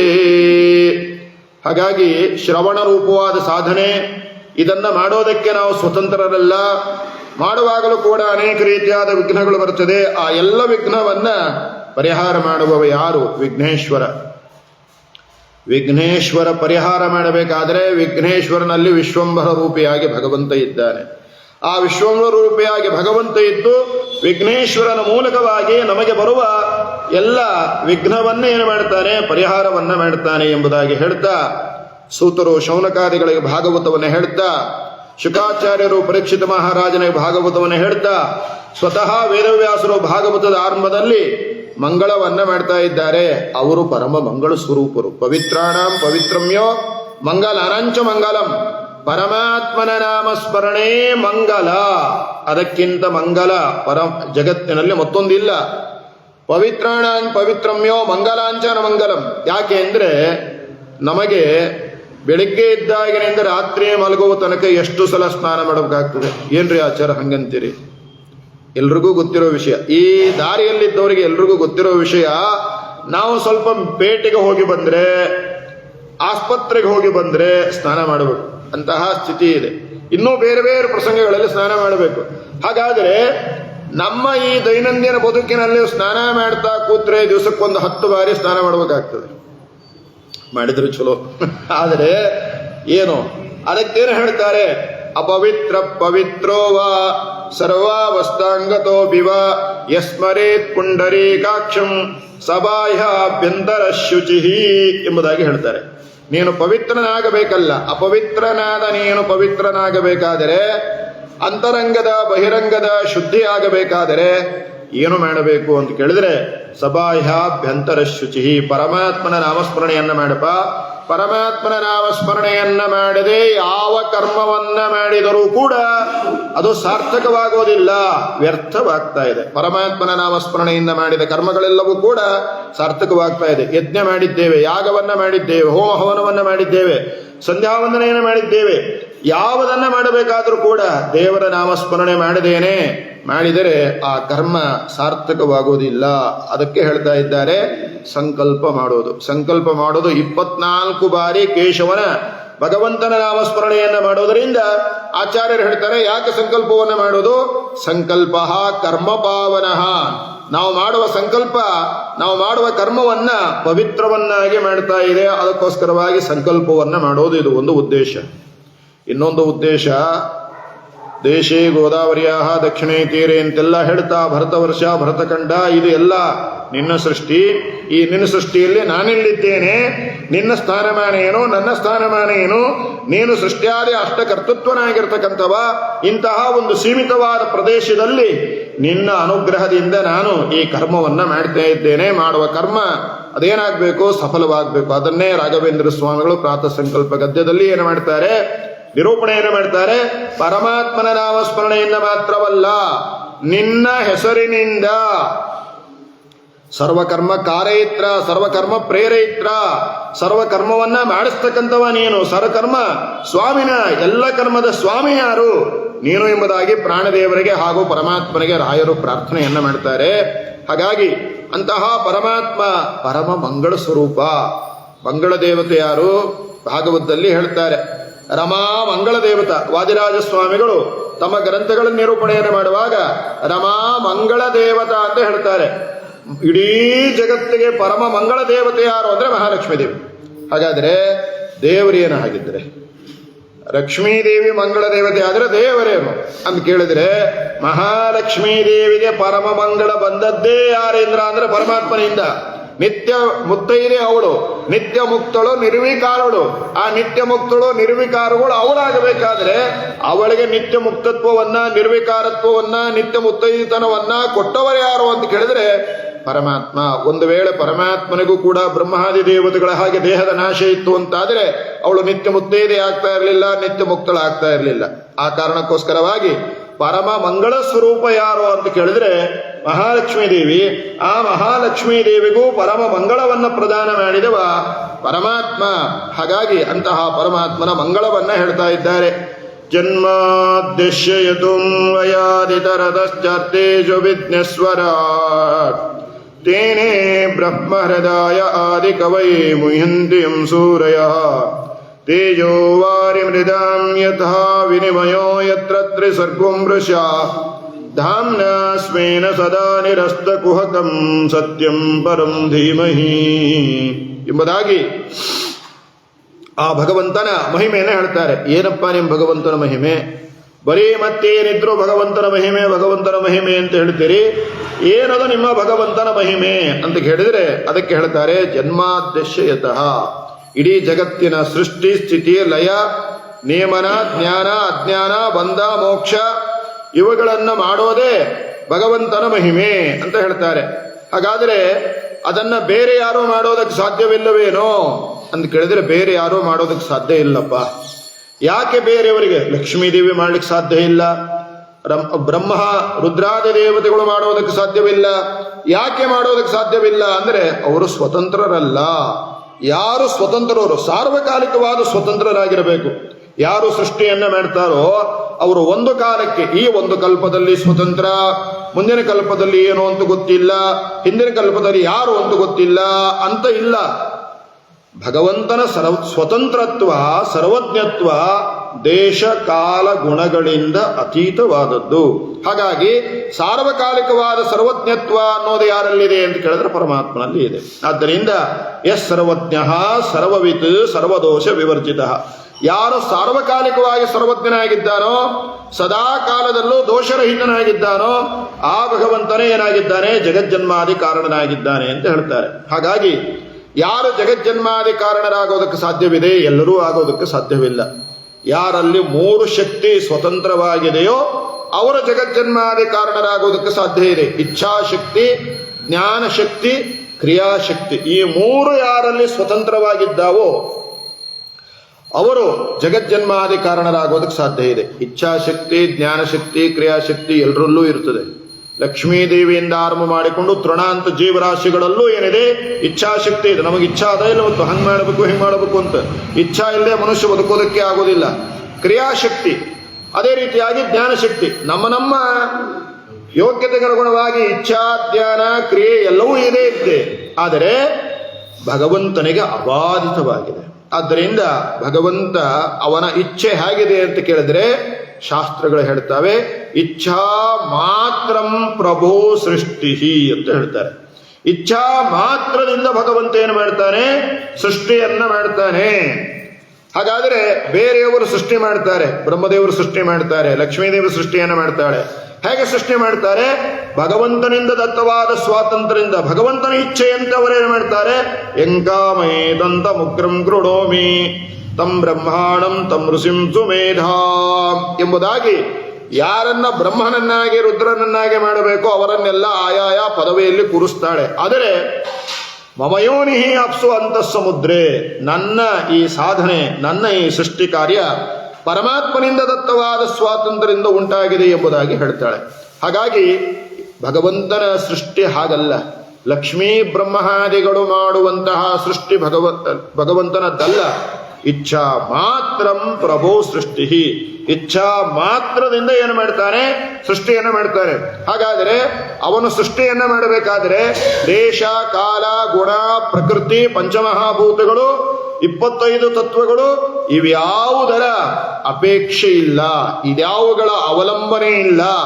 ಯಾವ ಅವಲಂಬನೆ ಇಲ್ಲದೆ, ಯಾವ ಅಪೇಕ್ಷೆ ಇಲ್ಲದೆ, ಯಾರ ಸಹಾಯ ಇಲ್ಲದೆ ಭಗವಂತ ಏನು ಮಾಡ್ತಾನೆ? ಸೃಷ್ಟಿಯನ್ನ ಮಾಡ್ತಾನೆ. ಯಾಕೆ? ಸರ್ವಜ್ಞತ್ವಾತ್, ಭಗವಂತ ಸರ್ವಜ್ಞನಾಗಿರೋದರಿಂದ ಅವನಿಗೆ ಯಾರ ಅಪೇಕ್ಷೆ ಇಲ್ಲ, ಸ್ವತಂತ್ರನಾಗಿರೋದರಿಂದ ಯಾವ ಅಪೇಕ್ಷೆ ಇಲ್ಲ, ಯಾರ ಸಹಾಯವೂ ಕೂಡ ಬೇಕಾಗಿಲ್ಲ. ಹಾಗಾದರೆ ಯಾರ ಸಹಾಯ ಬೇಕಾಗಿಲ್ಲ, ಸ್ವತಂತ್ರನಾಗಿ ಸೃಷ್ಟಿಯನ್ನ ಮಾಡ್ತಾನೆ. ಯಾಕೆ ಮಾಡ್ತಾನೆ ಅಂತ ಕೇಳಿದ್ರೆ ಅದಕ್ಕೆ ಹೇಳ್ತಾರೆ, ದೇವಸ್ಯ ಏಷ ಸ್ವಭಾವೋಯಂ ಆಪ್ತ ಕಾಮಸ್ಯ ಕಾಸ್ಪೃಹ. ಜಗತ್ತಿನ ಸೃಷ್ಟಿ ಸ್ಥಿತಿ ಲಯಾದಿಗಳನ್ನ ಮಾಡೋದೇ ಏನು ಅಂದ್ರೆ ಪರಮಾತ್ಮನ ಸ್ವಭಾವ. ಹಾಗಾದ್ರೆ ಯಾಕೆ ಮಾಡ್ತಾನೆ ಅಂತ ಕೇಳಿದ್ರೆ, ಯಾರೇ ಏನೇ ಕೆಲಸವನ್ನ ಮಾಡಬೇಕಾದ್ರೂ ಕೂಡ ಒಂದು ಪ್ರಯೋಜನ ಅಂತ ಇರ್ತದೆ. ಹಾಗಾದರೆ ಭಗವಂತನಿಗೇನು ಪ್ರಯೋಜನ ಇದೆ? ಯಾವ ಪ್ರಯೋಜನಕ್ಕೋಸ್ಕರವಾಗಿ ಭಗವಂತ ಕೆಲಸ ಮಾಡ್ತಾನೆ? ಯಾಕೆಂದ್ರೆ ಯಾರೇ ಏನೇ ಕೆಲಸ ಮಾಡಬೇಕಾದ್ರೂ ಕೂಡ ಪ್ರಯೋಜನ ಇಲ್ಲದೆ ಯಾರಾದ್ರೂ ಕೆಲಸ ಮಾಡ್ತಾರೇನ್ರಿ? ನ ಪ್ರಯೋಜನವತ್ವ. ನೋಡ್ರಿ, ಇವಾಗ ನೀವೆಲ್ಲ ಪುರಾಣಕ್ಕೆ ಬಂದಿರಿ, ಯಾಕೆ ಪುಣ್ಯ ಬರ್ತಂತ ಬಂದಿರಿ. ನಾವು ಪುರಾಣ ಹೇಳ್ತೀವಿ, ಯಾಕೆ ಪುಣ್ಯ ಬರ್ತಂತೆ. ಹೀಗೆ ಒಂದು ಪ್ರಯೋಜನ ಇದೆ ನಮಗೆ. ಆದರೆ ಭಗವಂತನೂ ಕೂಡ ಸೃಷ್ಟಿಯನ್ನ ಮಾಡೋದರಿಂದ ಪ್ರಯೋಜನ ಇಲ್ಲ ಅಂತ ಹೇಳಿದ್ರೆ ದೇವರು ಮೂರ್ಖ ಅಂತ ಆಗತ್ತೆ. ಹಾಗಾದರೆ ಭಗವಂತ ಸೃಷ್ಟಿಯನ್ನ ಮಾಡುವಾಗ ಅವನಿಗೆ ಪ್ರಯೋಜನ ಇದೆಯೋ ಇಲ್ಲವೋ ಅಂತ ಕೇಳಿದ್ರೆ ನ ಪ್ರಯೋಜನವತ್ವಾತ್ ಅಂತ ಸೂತ್ರ. ಅವನಿಗೆ ಸೃಷ್ಟಿಯನ್ನ ಮಾಡೋದರಿಂದ ಯಾವ ಪ್ರಯೋಜನ ಇಲ್ಲ. ಹಂಗಾದ್ರೆ ಯಾಕೆ ಸೃಷ್ಟಿ ಮಾಡ್ತಾನೆ? ಸೃಷ್ಟಿಯನ್ನ ಮಾಡೋದರಿಂದ ಪ್ರಯೋಜನ ಇಲ್ಲ ಆದರೆ ಯಾಕೆ ಸೃಷ್ಟಿ ಮಾಡ್ತಾನೆ ಅಂತ ಕೇಳಿದ್ರೆ ಅದಕ್ಕೆ ಹೇಳ್ತಾರೆ, ಸೃಷ್ಟಿಯನ್ನ ಮಾಡೋದರಿಂದ ಸರ್ವಜ್ಞನಾದ ತನಗೆ ಪ್ರಯೋಜನ ಇಲ್ಲದೆ ಹೋದರೂ ಕೂಡ ಸೃಷ್ಟಿಯನ್ನ ಕೊಡೋದರಿಂದಲೇನೆ. ಸೃಷ್ಟಿಯನ್ನ ಮಾಡೋದು ಅಂದ್ರೆ ಜೀವರಾಶಿಗಳಿಗೆ ದೇಹವನ್ನು ಕೊಡೋದು. ದೇಹವನ್ನು ಕೊಟ್ಟಾಗಲೇನೆ ಅವರೇನಾಗ್ತಾರೆ? ಸಾಧನೆಯನ್ನ ಮಾಡ್ಕೊಳ್ಳಿಕ್ಕೆ ಸಾಧ್ಯ ಇದೆ. ಹಾಗಾದರೆ ಜೀವರಾಶಿಗಳು ದೇಹವನ್ನ ಪಡೆದು ಪುಣ್ಯ ಪಾಪ ರೂಪವಾದ ಸಾಧನೆಯನ್ನ ಮಾಡಿ ಮೋಕ್ಷವನ್ನು ಹೊಂದೋದಕ್ಕೋಸ್ಕರವಾಗಿ ಭಗವಂತ ಏನು ಮಾಡ್ತಾನೆ?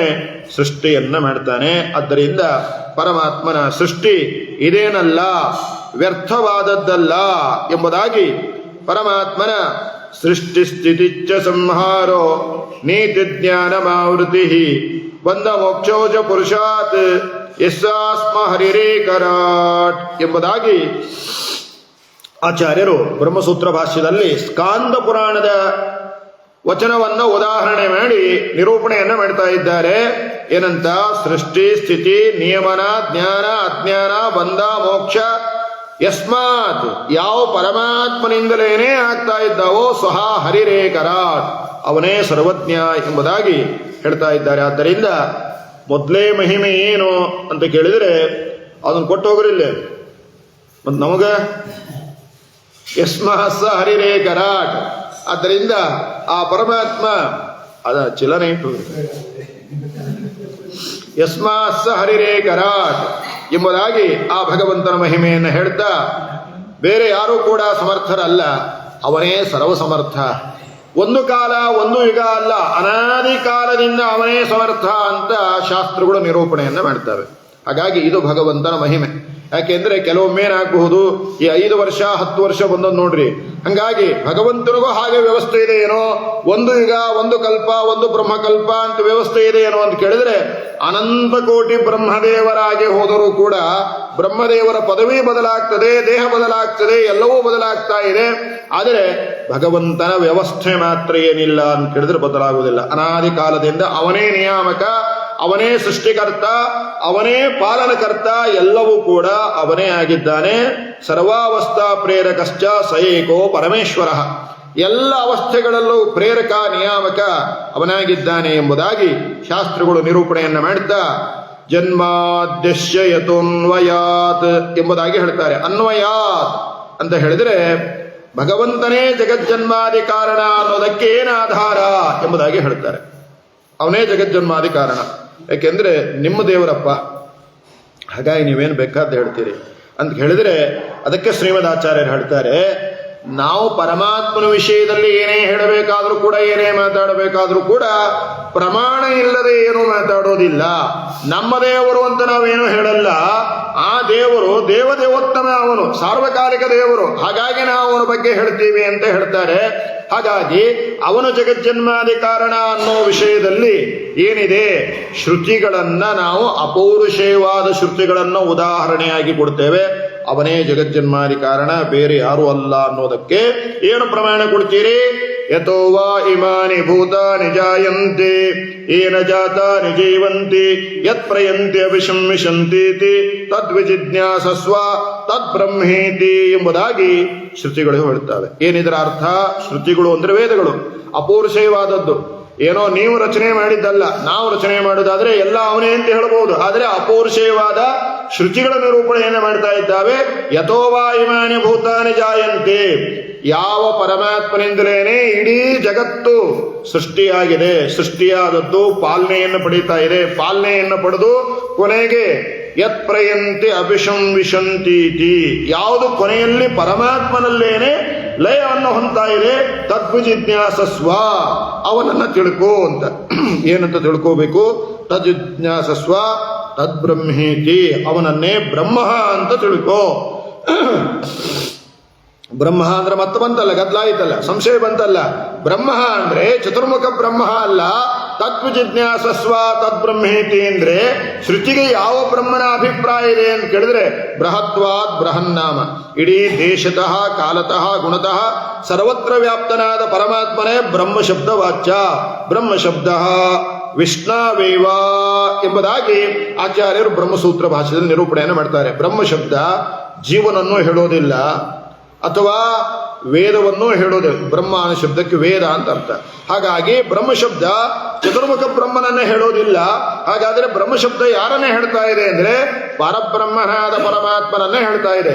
ಯಾಕೆ ಹೇಳ್ತದೆ ಅಂತ ಕೇಳಿದ್ರೆ, ಯಾರು ಪರಬ್ರಹ್ಮ ಶಬ್ದ ವಾಚ್ಯರು ಅಂತ ಕೇಳಿದ್ರೆ, ಯಾರು ದೇಶತಃ ಕಾಲತಃ ಗುಣತಃ ಪೂರ್ಣರಾಗಿದ್ದಾರೋ ಅವರೇ ಬ್ರಹ್ಮಶಬ್ದ ವಾಚ್ಯರು. ಭಗವಂತ ಒಬ್ಬನೇ ದೇಶತಃ ಕಾಲತಃ ಗುಣತಃ ಪೂರ್ಣನಾಗಿದ್ದಾಳೆ. ಲಕ್ಷ್ಮೀದೇವಿ ದೇಶತಃ ಕಾಲತಃ ಪೂರ್ಣಳಾಗಿದ್ದಾಳೆ, ವ್ಯಾಪ್ತಳಾಗಿದ್ದಾಳೆ. ಆದರೆ ಗುಣತಃ ಪೂರ್ಣಳೂ ಅಲ್ಲ, ವ್ಯಾಪ್ತಳೂ ಅಲ್ಲ. ಆದ್ದರಿಂದ ಭಗವಂತ ಒಬ್ಬನೇ ಸಾರ್ವಕಾಲಿಕವಾಗಿ ದೇಶತಃ ಕಾಲತಃ ಗುಣತಃ ಪೂರ್ಣನಾದದ್ದರಿಂದ ಅವನೇನೋ ಅಂತ ಕೇಳಿದ್ರೆ ಬ್ರಹ್ಮಶಬ್ದ ವಾಚ್ಯ. ಹಾಗಾಗಿ ಬ್ರಹ್ಮಶಬ್ದಶ್ಚ ವಿಷ್ಣಾವೇವ, ಬ್ರಹ್ಮಶಬ್ದ ವಿಷ್ಣುವನ್ನೇ ಹೇಳುತ್ತೆ, ಬೇರೆ ಯಾರನ್ನೂ ಹೇಳಲ್ಲ. ಇಲ್ಲ ಮತ್ತು ವಿಷ್ಣು ಸಹಸ್ರನಾಮದಲ್ಲಿ ಬ್ರಹ್ಮವಿದ್ ಬ್ರಾಹ್ಮಣೋ ಬ್ರಹ್ಮ ಬ್ರಹ್ಮಜ್ಞೋ ಬ್ರಾಹ್ಮಣ ಪ್ರಿಯ ಅಂತ ಹೇಳ್ತಿರಲ್ಲ ಅಂತ ಕೇಳಿದ್ರೆ ಅದಕ್ಕೆ ಆಚಾರ್ಯ ಹೇಳ್ತಾರೆ, ಆ ಬ್ರಹ್ಮಶಬ್ದವೂ ಕೂಡ ವಿಷ್ಣು ಸಹಸ್ರನಾಮದಲ್ಲಿ ಬರತಕ್ಕಂತಹ ಬ್ರಹ್ಮಶಬ್ದವೂ ಕೂಡ ಬೃಹತ್ವಾದ್ ಬೃಹನ್ನಾಮ. ವಾಸನಾದ್ ವಾಸುದೇವೋಸಿ ವಾಸುದಂತೆ ಜಗತ್ರಯಂ ಸರ್ವಭೂತ ನಿವಾಸೋಸಿ ವಾಸುದೇವನ ವಸ್ತುತೆ. ಇಡೀ ಜಗತ್ತಿನ ತುಂಬೆಲ್ಲ ವಾಸನೆ ಮಾಡಿದ್ದರಿಂದ ವಸುದೇವನ ಮಗನಾದ್ದರಿಂದ ವಾಸುದೇವ ಅಲ್ಲ, ಜಗತ್ತಿನ ತುಂಬೆಲ್ಲ ತ್ರಿಕಾಲದಲ್ಲೂ ವಾಸ ಮಾಡಿಕೊಂಡದ್ದರಿಂದ ದೇಶತಃ ಗುಣತಃ ಕಾಲತಃ ವ್ಯಾಪ್ತನಾದದ್ದರಿಂದ ನೀನು ವಾಸುದೇವ. ಹಾಗಾಗಿ ಬ್ರಹ್ಮಶಬ್ದ ಏನು ಹೇಳುತ್ತೆ ಅಂದ್ರೆ ಬ್ರಹ್ಮಶಬ್ದಶ್ಚ ವಿಷ್ಣಾವೇವ ಬೃಹತ್ವಾದ್ ಬೃಹನ್ನಾಮ, ಎಲ್ಲಾ ಕಡೆಗೂ ತುಂಬಿಕೊಂಡಿದ್ದಾನೆ, ವ್ಯಾಪ್ತನಾಗಿದ್ದಾನೆ. ಆದ್ದರಿಂದ ಭಗವಂತನೇ ಬ್ರಹ್ಮಶಬ್ದ ವಾಚ್ಯ, ಬೇರೆ ಯಾರೂ ಬ್ರಹ್ಮಶಬ್ದ ವಾಚ್ಯರಲ್ಲ. ಆದ್ದರಿಂದ ಅಲ್ಲಿ ಬರುವ ಬ್ರಹ್ಮಶಬ್ದ ರುದ್ರ ಶಬ್ದ ರುದ್ರೋ ಬಹುಶಿರ ಬಭ್ರುಹು ವಿಶ್ವಯೋನಿ ಶುಚಿಶ್ರವ. ರುದ್ರ ಅನ್ನೋ ಶಬ್ದವು ಕೂಡ ಪರಮಾತ್ಮನ ನಾಮವನ್ನೇ ಮಹಿಮೆಯನ್ನೇ ಹೇಳ್ತಾ ಇದೆ. ಯಾಕೆ? ರುಜಂ ದ್ರಾವೇತೆ ಯಸ್ಮಾತ್ ರುದ್ರಸ್ತಸ್ತು ಜನಾರ್ದನ ಅಂತ ಆಚಾರ್ಯರು ಬ್ರಹ್ಮಸೂತ್ರ ಭಾಷ್ಯದಲ್ಲಿ ಎಲ್ಲ ನಿರೂಪಣೆಯನ್ನು ಮಾಡ್ತಾರೆ. ಇಡೀ ಜಗತ್ತಿನ ರೋಗವನ್ನು ಪರಿಹಾರ ಮಾಡುವ ಪರಮಾತ್ಮನೇ ರುದ್ರ ಶಬ್ದ ವಾಚ್ಯ. ಸರ್ವ ಶರ್ವ ಶಿವ ಸ್ಥಾಣು ಭೂತಾದಿ ನಿಧಿ ಅವ್ಯೇಹ. ಶರ್ವ ಅಂದ್ರೆ ಅವನೇ, ಶಿವ ಅಂದ್ರೂ ಅವನೇ. ಯಾಕೆ? ಶಿವ ಅನ್ನೋ ಶಬ್ದಕ್ಕೆ ಮಂಗಳ ಸ್ವರೂಪ. ಇಡೀ ಜಗತ್ತಿಗೆ ಪರಮ ಮಂಗಳ ಸ್ವರೂಪ ಯಾರು ಅಂದ್ರೆ ಪರಮಾತ್ಮ ಎಂಬುದಾಗಿ ಶಾಸ್ತ್ರಗಳು ನಿರೂಪಣೆಯನ್ನು ಮಾಡ್ತಾ ಇದ್ದಾವೆ. ಆದ್ದರಿಂದ ಏನೋ ತದ್ವಿಜಿಜ್ಞಾಸಸ್ವ ತದ್ ಬ್ರಹ್ಮೇತಿ, ಅವನನ್ನು ತಿಳ್ಕೊಳ್ಳಿ, ಅವನೇ ಬ್ರಹ್ಮಶಬ್ದ ವಾಚ್ಯ ಅಂತ ಹೇಳಿದ್ರೆ ಭಗವಂತ ಬರೀ ಬ್ರಹ್ಮ ಅನ್ನೋ ಶಬ್ದ ಮಾತ್ರ ಪರಮಾತ್ಮನನ್ನು ಹೇಳ್ತದೆ ಅಂತ ಮಾತ್ರವಲ್ಲ, ಲಕ್ಷ್ಮೀ ಅನ್ನುವ ನಾಮವು ದೇವರ ನಾಮವೇ. ಲಕ್ಷ್ಮೀ ಅನ್ನುವ ನಾಮವು ಕೂಡ ದೇವರ ನಾಮೇ. ಸರ್ವಲಕ್ಷಣ ಲಕ್ಷಣ್ಯೋ ಲಕ್ಷ್ಮೀವಾನ್ ಸಮಿತಿಂಜಯ. ಆದ್ದರಿಂದ ಲಕ್ಷ್ಮೀ ಅನ್ನುವ ನಾಮವು ಕೂಡ ದೇವರ ನಾಮವೇ. ನಾಮಾನಿ ಸರ್ವಾಣಿ ಯಮಾವಿಶಂತಿ. ಎಲ್ಲಾ ನಾಮಗಳು ಕೂಡ ಪರಮಾತ್ಮ ವಾಚಕಗಳೇ ಆಗಿದ್ದಾವೆ. ನಮ್ಮದಾದ ನಾಮ ಯಾವುದೂ ಅಲ್ಲ. ಇಂದ್ರ ಅನ್ನುವ ನಾಮ, ರುದ್ರ ಅನ್ನುವ ನಾಮ, ಅಗ್ನಿ ಅನ್ನುವ ನಾಮ, ಗಣಪತಿ ಅನ್ನುವ ನಾಮ, ಎಲ್ಲಾ ನಾಮಗಳು ಕೂಡ ಏನಾಗಿದ್ದಾವೆ? ಪರಮಾತ್ಮನ ಮಹಿಮೆಯನ್ನೇ ಹೇಳ್ತವೆ. ಅಷ್ಟೇ ಯಾಕೆ? ಆಚಾರ್ಯರು ಛಾಂದೋಗ್ಯ ಭಾಷ್ಯ ಬೃಹದಾರಣ್ಯಕ ಭಾಷ್ಯದಲ್ಲಿ ಹೇಳ್ತಾರೆ, ಹಲ್ಲಿಲು ಚುಗುಟ್ಟು ಶಬ್ದ, ಸಮುದ್ರ ಭೋರ್ಗದ ಶಬ್ದ, ಇದೆಲ್ಲವೂ ಕೂಡ ಪರಮಾತ್ಮನ ಅದ್ಭುತವಾದ ಮಹಿಮೆಯನ್ನೇ ಹೇಳ್ತದೆ ಅಂತ ನಿರೂಪಣೆಯನ್ನ ಮಾಡ್ತಾ ಇದ್ದಾರೆ. ಆದ್ದರಿಂದ ಈ ಎಲ್ಲ ದೃಷ್ಟಿಯಿಂದ ಯಥೋವಾ ಇಮಾನಿ ಭೂತಾನಿ ಜಾಯಂತೆ ಏನ ಜಾತಾನಿ ಜೀವಂತಿ ಯತ್ ಪ್ರಯಂತೆ ಅಭಿಶಂ ವಿಶಂತೀತಿ ತದ್ವಿಜಿಜ್ಞಾಸಸ್ವ ತದ್ಬ್ರಹ್ಮೇತಿ. ಯಾವ ಜಗತ್ತು ಪರಮಾತ್ಮನಿಂದ ಜಾತವಾಗುತ್ತೋ, ಜಾತವಾದದ್ದು ಜೀವಂತಿ ಜೀವನ ಪಡೆಯುತ್ತೋ, ನಮ್ಮ ಜೀವ ನಮಗೆ ಗೊತ್ತಿಲ್ಲ, ಇನ್ನು 10 ನಿಮಿಷಕ್ಕೆ ಏನಾಗುತ್ತೆ ಅಂತ ಗೊತ್ತಿಲ್ಲ.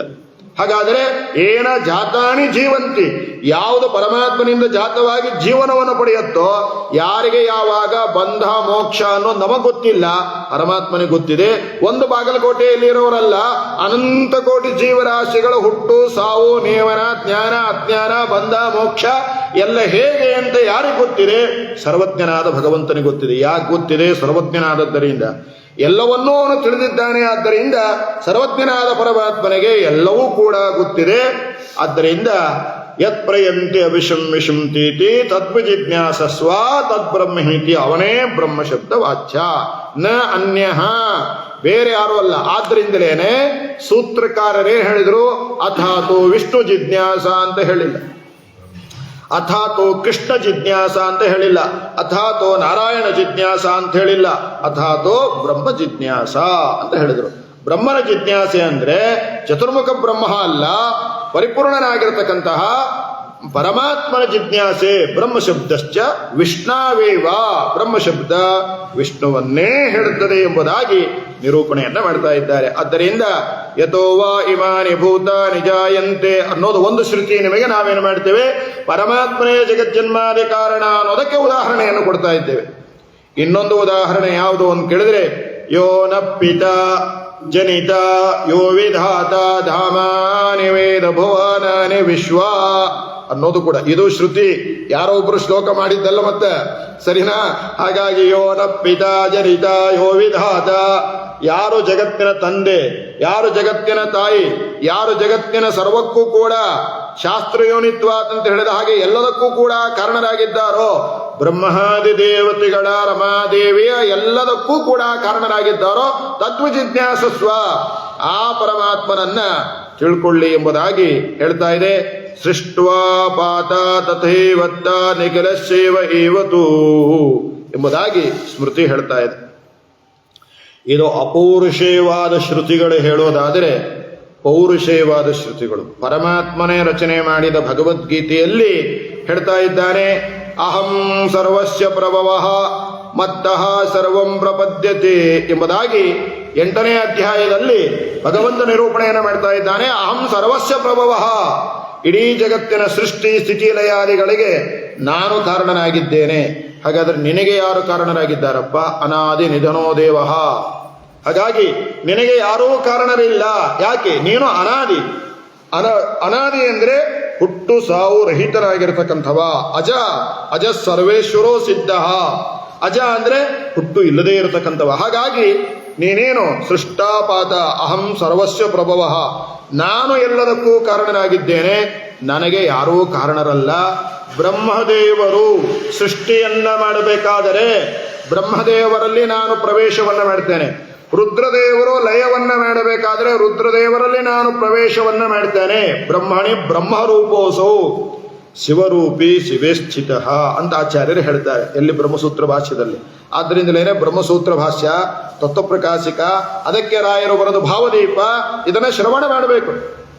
ಹಾಗಾಗಿ ಹೇಳ್ತಾರೆ, ಆಚಾರ್ಯರು ಹೇಳ್ತಾರೆ, ಬ್ರಹ್ಮದೇವರು ಸೃಷ್ಟಿ ಮಾಡ್ತಾರಲ್ರಿ, ಮತ್ತೆ ನೀವಿಲ್ಲಿ ತನಕ ಎಲ್ಲ ದೇವರೇ ಮಾಡ್ತಾನೆ ಅಂತ ಹೇಳಿದ್ರಿ ಅಂತ ಕೇಳಿದ್ರೆ ಅದಕ್ಕೆ ಆಚಾರ್ಯರು ಹೇಳ್ತಾರೆ, ಬ್ರಹ್ಮಣಿ ಬ್ರಹ್ಮರೂಪೋಸೋ ಶಿವರೂಪಿ ಶಿವೇ ಸ್ಥಿತ.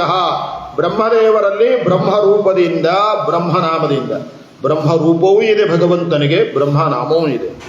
ಶಿವರೂಪಿ ಶಿವೇ ಸ್ಥಿತ, ಶಿವನಲ್ಲಿ ರುದ್ರದೇವರಲ್ಲಿ ರುದ್ರ ರೂಪದಿಂದ ರುದ್ರನಾಮದಿಂದ ಇದ್ದು ಕಾರ್ಯವನ್ನ ಮಾಡುವವರು ಯಾರು ಅಂತ ಕೇಳಿದರೆ ಸರ್ವಜ್ಞನಾದ ಪರಮಾತ್ಮನೇ. ಹಾಗಾಗಿ ಅಹಂ ಸರ್ವಸ್ಯ ಪ್ರಭವ ಮತ್ತ ಪರತರಂ ನಾಣ್ಯತ್ ಕಿಂಚಿದಸ್ತಿ ಧನಂಜಯ, ನಾನಿಲ್ಲದೆ ಯಾವುದೂ ಇಲ್ಲ.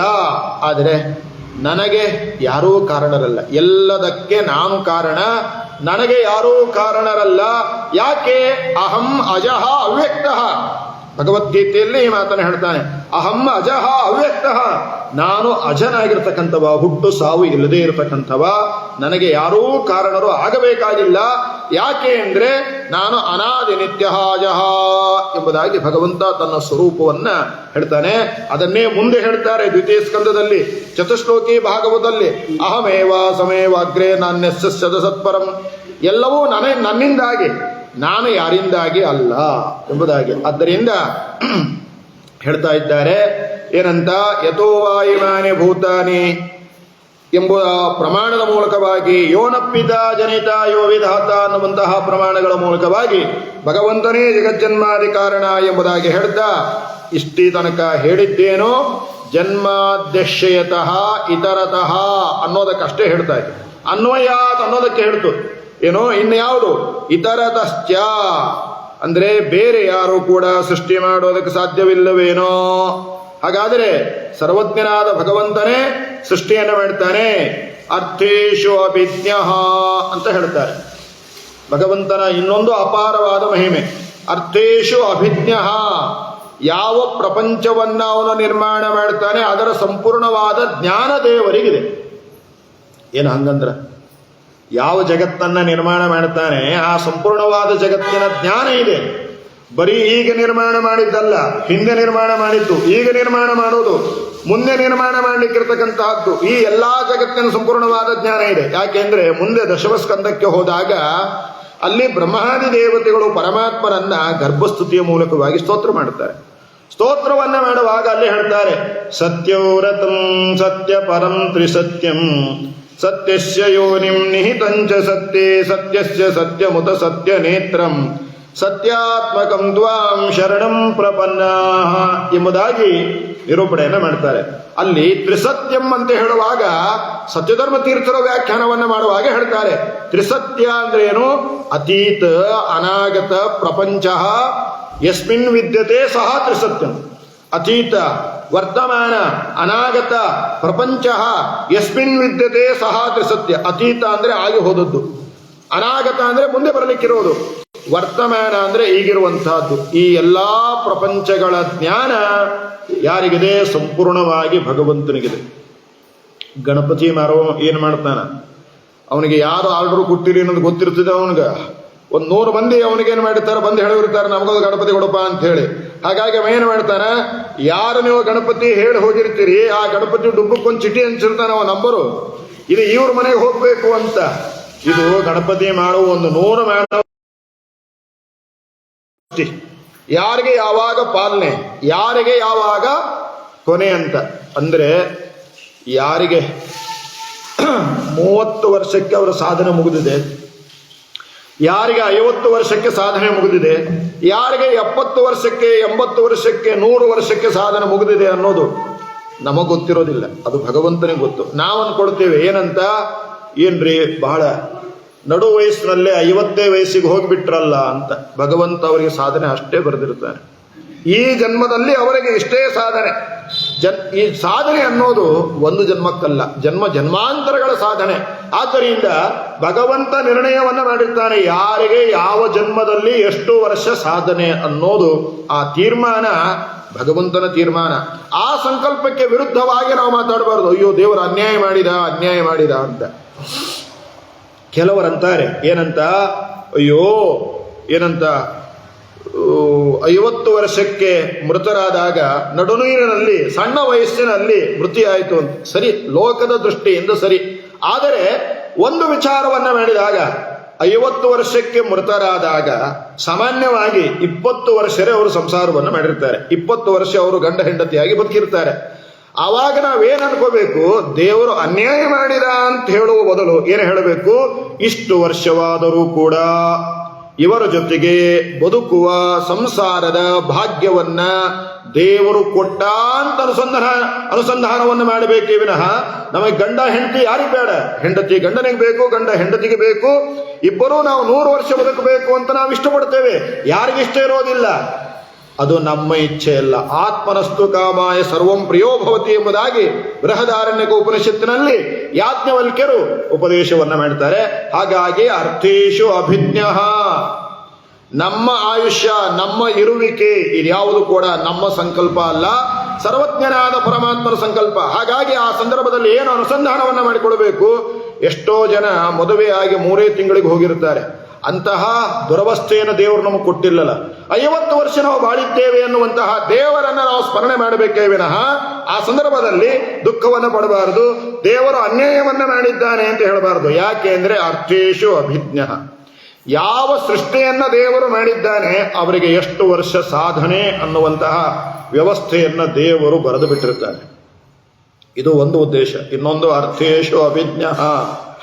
ಅರ್ಥೇಶು ಅಭಿಜ್ಞ, ಯಾವ ಜಗತ್ತನ್ನ ದೇವರು ನಿರ್ಮಾಣ ಮಾಡಿದ್ದಾನೆ ಆ ಜಗತ್ತಿನ ಸಂಪೂರ್ಣವಾದ ಜ್ಞಾನ ಇದೆ ಅನ್ನೋದಕ್ಕೆ ಶ್ರೀಮದಾಚಾರ್ಯರು, ಟೀಕಾಕೃತ್ಪಾದರು, ರಾಯರು ತಮ್ಮ ಗ್ರಂಥಗಳಲ್ಲಿ ನಿರೂಪಣೆಯನ್ನು ಮಾಡ್ತಾರೆ. ಏನು ಅಂದ್ರೆ, ಪ್ರತಿ ದಿವಸ ಕುಂಬಾರ ಏನು ಮಾಡ್ತಾನೆ, ಪ್ರತಿ ದಿವಸ ಮುಂಜಾನೆ ಹೇಳ್ತಾನೆ, ಎದ್ದು ಅವನು ತಂದೇನು ಸ್ನಾನ ಇತ್ಯಾದಿ ಎಲ್ಲ ಮಾಡಿ ನ್ಯಾರಿ ಮಾಡ್ತಾರೋ. ಆ ನ್ಯಾರಿ ಮಾಡಿ ಆಮೇಲೆ ಏನ್ ಮಾಡ್ತಾರೆ ಅಂತ ಕೇಳಿದ್ರೆ, ಒಂದ್ ದಿವಸಕ್ಕೆ ಸಾಮಾನ್ಯ 10 ಗಂಟೆ ಕೂತ್ಕೊಂಡ ಅಂದ್ರೆ ಸಾಯಂಕಾಲ 4-5 ಗಂಟೆ ತನಕ ಕೆಲಸದಲ್ಲಿ ತೊಡಗ್ತಾರೆ. ಒಂದ್ ದಿವಸಕ್ಕೆ ಎಷ್ಟು ಮಡಕೆ ನಿರ್ಮಾಣ ಮಾಡ್ತಾನ, 100 ಮಡಕೆಯನ್ನ ತಯಾರು ಮಾಡಿದ. 100 ಮಡಕೆಯನ್ನು ತಯಾರು ಮಾಡಿದ ಕೂಡಲೇ ಏನಾಯ್ತು, ಮಾರನೇ ದಿವಸ ಪಕ್ಕದ ಹಳ್ಳಿಯಿಂದ ಒಬ್ಬ ಬಂದೇನು ಮಾಡಿದ, ಒಂದು 10 ಮಡಕೆ ಖರೀದಿ ಮಾಡಿಕೊಂಡು ಏನ್ ಮಾಡಿದ, ಚಕ್ಕಡಿ ತಂದಿದ್ದ, ಚಕ್ಕಡಿಯಲ್ಲಿ ಆ 10 ಮಡಕೆಯನ್ನ ಹಾಕಿಕೊಂಡು ಹೋದ. ಅವಾಗ ಪಕ್ಕದಲ್ಲೇ ಕುಂಬಾರನ ಮಗ ಇದ್ದ. ಕುಂಬಾರ ಮಗ ಕೇಳಿದ, ಅಪ್ಪಯ್ಯ ಪಕ್ಕದ ಹಳ್ಳಿಯವರು ಬಂದು 10 ಮಡಕೆ ಖರೀದಿ ಮಾಡಿಕೊಂಡು ಹೋದ್ರು, ಏನ್ ಮಾಡ್ತಾರವರು ಅಂತ. ಅವಾಗ ಕುಂಬಾರ ಹೇಳ್ತಾನ, 10 ಮಡಕೆ ನಿರ್ಮಾಣ ಮಾಡಿದ್ದಷ್ಟೇ ನನಗೆ ಗೊತ್ತು. ಅವನು ಹೋಗುವಾಗ ದಾರಿಯಲ್ಲಿ ಒಂದು ಒಡ್ಕೊಂಡು ಹೋಗ್ತಾನೋ, ಮನೆಗೆ ತಗೊಂಡು ಹೋದ ಮೇಲೆ ಒಂದರಲ್ಲಿ ನೀರು, ಒಂದರೊಳಗೆ ಉಪ್ಪಿನಕಾಯಿ, ಒಂದರೊಳಗೆ ಅರಳಿಟ್ಟು ಹಾಕಿಡ್ತಾನೋ, ನನಗೇನು ಗೊತ್ತು. ನಾನು ಮಡಕೆಯನ್ನ ನಿರ್ಮಾಣ ಮಾಡೋದಷ್ಟೇ ನನಗೆ ಗೊತ್ತು, ಅದರ ಉಪಯೋಗ ಮುಂದೆ ಏನಾಗ್ತದೆ ಅಂತ ನನಗೆ ಗೊತ್ತಿಲ್ಲ. ಅದು ಆ ಮಡಕೆಯನ್ನ ನಿರ್ಮಾಣ ಮಾಡಬೇಕಾದ್ರೆ ಸ್ವತಂತ್ರನಾಗಿ ಮಾಡೋದಿಲ್ಲ. ನನಗೆ ಒಳ್ಳೆ ಶಕ್ತಿ ಇರಬೇಕು, ಕೈಯಲ್ಲಿ ನೀರಿರಬೇಕು, ಹದವಾದ ಮಣ್ಣಿರಬೇಕು, ಚಕ್ರ ಇರಬೇಕು. ಇಷ್ಟೆಲ್ಲ ಸಾಧನೆಗಳಿದ್ದಾಗ ನಾನು ಮಡಕೆಯನ್ನು ನಿರ್ಮಾಣ ಮಾಡ್ತೇನೆ. ಮುಂದೆ ಅದರ ಉಪಯೋಗ ಏನಾಗತ್ತೆ, ಇರ್ತದೋ ನಾಶವಾಗುತ್ತೋ, 1 ವರ್ಷ ಇರ್ತದೋ 10 ವರ್ಷ ಇರ್ತದೋ ನನಗೆ ಗೊತ್ತಿಲ್ಲ ಅಂದ ಮೇಲೆ ಕುಂಬಾರ ಅರ್ಥೇಶು ಅಭಿಜ್ಞ ಅಲ್ಲ. 10 ಮಡಕೆಯ ಜ್ಞಾನವೇ ಅವನಿಗಿಲ್ಲ ಅಂದ ಮೇಲೆ ಜಗತ್ತಿನ ಜ್ಞಾನ ಹೇಗಿರುವುದಕ್ಕೆ ಸಾಧ್ಯವಿದೆ? ಇದು ಬ್ರಹ್ಮಾದಿ ದೇವತೆಗಳಿಗೂ ಕೂಡ ಸಮನ್ವಯವಾಗ್ತಾ ಇದೆ. ಆದ್ದರಿಂದ ಅರ್ಥೇಶು ಅಭಿಜ್ಞ, ಯಾವ ಪ್ರಪಂಚವನ್ನ ಪರಮಾತ್ಮ ನಿರ್ಮಾಣವನ್ನ ಮಾಡ್ತಾನೆ ಆ ಪ್ರಪಂಚದ ಸಂಪೂರ್ಣವಾದ ಜ್ಞಾನ ಇದೆ. ಯಾಕಿದೆ? ಮಕ್ಕಳು ಪ್ರಶ್ನೆ ಮಾಡ್ತಾರೆ ನೋಡ್ರಿ, ಅವು ಪ್ರಶ್ನೆ ಉತ್ತರ ಕೊಡೋದು ಕಷ್ಟ ಕೆಲವೊಮ್ಮೆ. ಹಂಗೆ ಸಂಪೂರ್ಣವಾದ ಜ್ಞಾನ ಪರಮಾತ್ಮನಿಗಿದೆ. ಯಾಕಿದೆ ಅಂತ ಕೇಳಿದ್ರೆ ಅದಕ್ಕೆ ಭಗವತ್ಪಾದರು ಹೇಳ್ತಾರೆ ಸರ್ವಜ್ಞತ್ವ. ಇದೇ ಒಂದೇ ಉತ್ತರ. ಅವನು ಸರ್ವಜ್ಞನಾಗಿರೋದರಿಂದ. ಸಾರ್ವಕಾಲಿಕ ಸರ್ವಜ್ಞ, 5 ವರ್ಷದ ಸರ್ವಜ್ಞ ಅಲ್ಲ ಅವನು, ಸಾರ್ವಕಾಲಿಕ ಸರ್ವಜ್ಞ. ಅವನು ದೇಶ ಕಾಲಗಳಿಂದ ಅತೀತವಾದ ಸರ್ವಜ್ಞನಾದದ್ದರಿಂದ ಅವನಿಗೆ ಎಲ್ಲವೂ ಕೂಡ ಗೊತ್ತಿದೆ. ಹಾಗಾಗಿ ಭಗವಂತ ಅನಂತ ಕೋಟಿ ಜೀವರಾಶಿಗಳ ಸೃಷ್ಟಿ, ಸ್ಥಿತಿ, ಲಯ, ನಿಯಮನ, ಜ್ಞಾನ, ಅಜ್ಞಾನ, ಬಂಧ, ಮೋಕ್ಷ ಯಾವಾಗ ಅಂತ ಎಲ್ಲವನ್ನು ಅವನೇನಾಗಿದ್ದಾನೆ, ತಿಳಿದಿದ್ದಾನೆ. ಎಲ್ಲವೂ ಅವನ ಅಧೀನದಲ್ಲಿ ಇದೆ. ಎಲ್ಲವೂ ಅಧೀನದಲ್ಲಿದೆ ಅಷ್ಟೇ ಅಲ್ಲ, ರಮಾ ಬ್ರಹ್ಮಾದಿ ದೇವತೆಗಳು ಕೂಡ ಅವನ ಅಧೀನದಲ್ಲಿ ಇದ್ದಾರೆ. ಆದ್ದರಿಂದ ಆ ಭಗವಂತ ಅರ್ಥೇಶು ಅಭಿಜ್ಞಃ ಎಂಬುದಾಗಿ ಹೇಳ್ತಾರೆ. ಅದಕ್ಕೆ ಇನ್ನೊಂದು ಪ್ರಶ್ನೆಯನ್ನು ಮಾಡ್ತಾರೆ. ಅರ್ಥೇಶು ಅಭಿಜ್ಞಃ ಅವನೊಬ್ಬನೇ ಯಾಕಾಗಬೇಕು ಅಂತ ಕೇಳಿದ್ರೆ ರುದ್ರಾದಿ ದೇವತೆಗಳಾಗಬಾರ್ದು ಏನೋ ಅಂತ ಕೇಳಿದ್ರೆ ಅದಕ್ಕೆ ಉತ್ತರ ಸ್ವರಾಟ್ ಅಂತ ಹೇಳ್ತಾರೆ. ಸ್ವರಾಟ್ ಅನ್ನೋ ಶಬ್ದಕ್ಕೆ ಏನರ್ಥ ಅಂತ ಕೇಳಿದ್ರೆ ಸರ್ವಜ್ಞ, ಅವನೇ ಸರ್ವಜ್ಞ, ಸಾರ್ವಕಾಲಿಕವಾದ ಸರ್ವಜ್ಞ, ಸ್ವಯಮೇವ ವಿರಾಜತೆ ಅಂದರೆ ಇನ್ನೊಬ್ಬರ ಸಹಾಯ ಇಲ್ಲದೆ ತನ್ನ ಸ್ವರೂಪಭೂತವಾಗಿರತಕ್ಕಂತಹ ಜ್ಞಾನದಿಂದ ಪ್ರಕಾಶಮಾನನಾಗಿದ್ದಾನೆ. ದೇವರಿಗೆ ಯಾರಿಂದಲಾದರೂ ಜ್ಞಾನ ಬಂತ?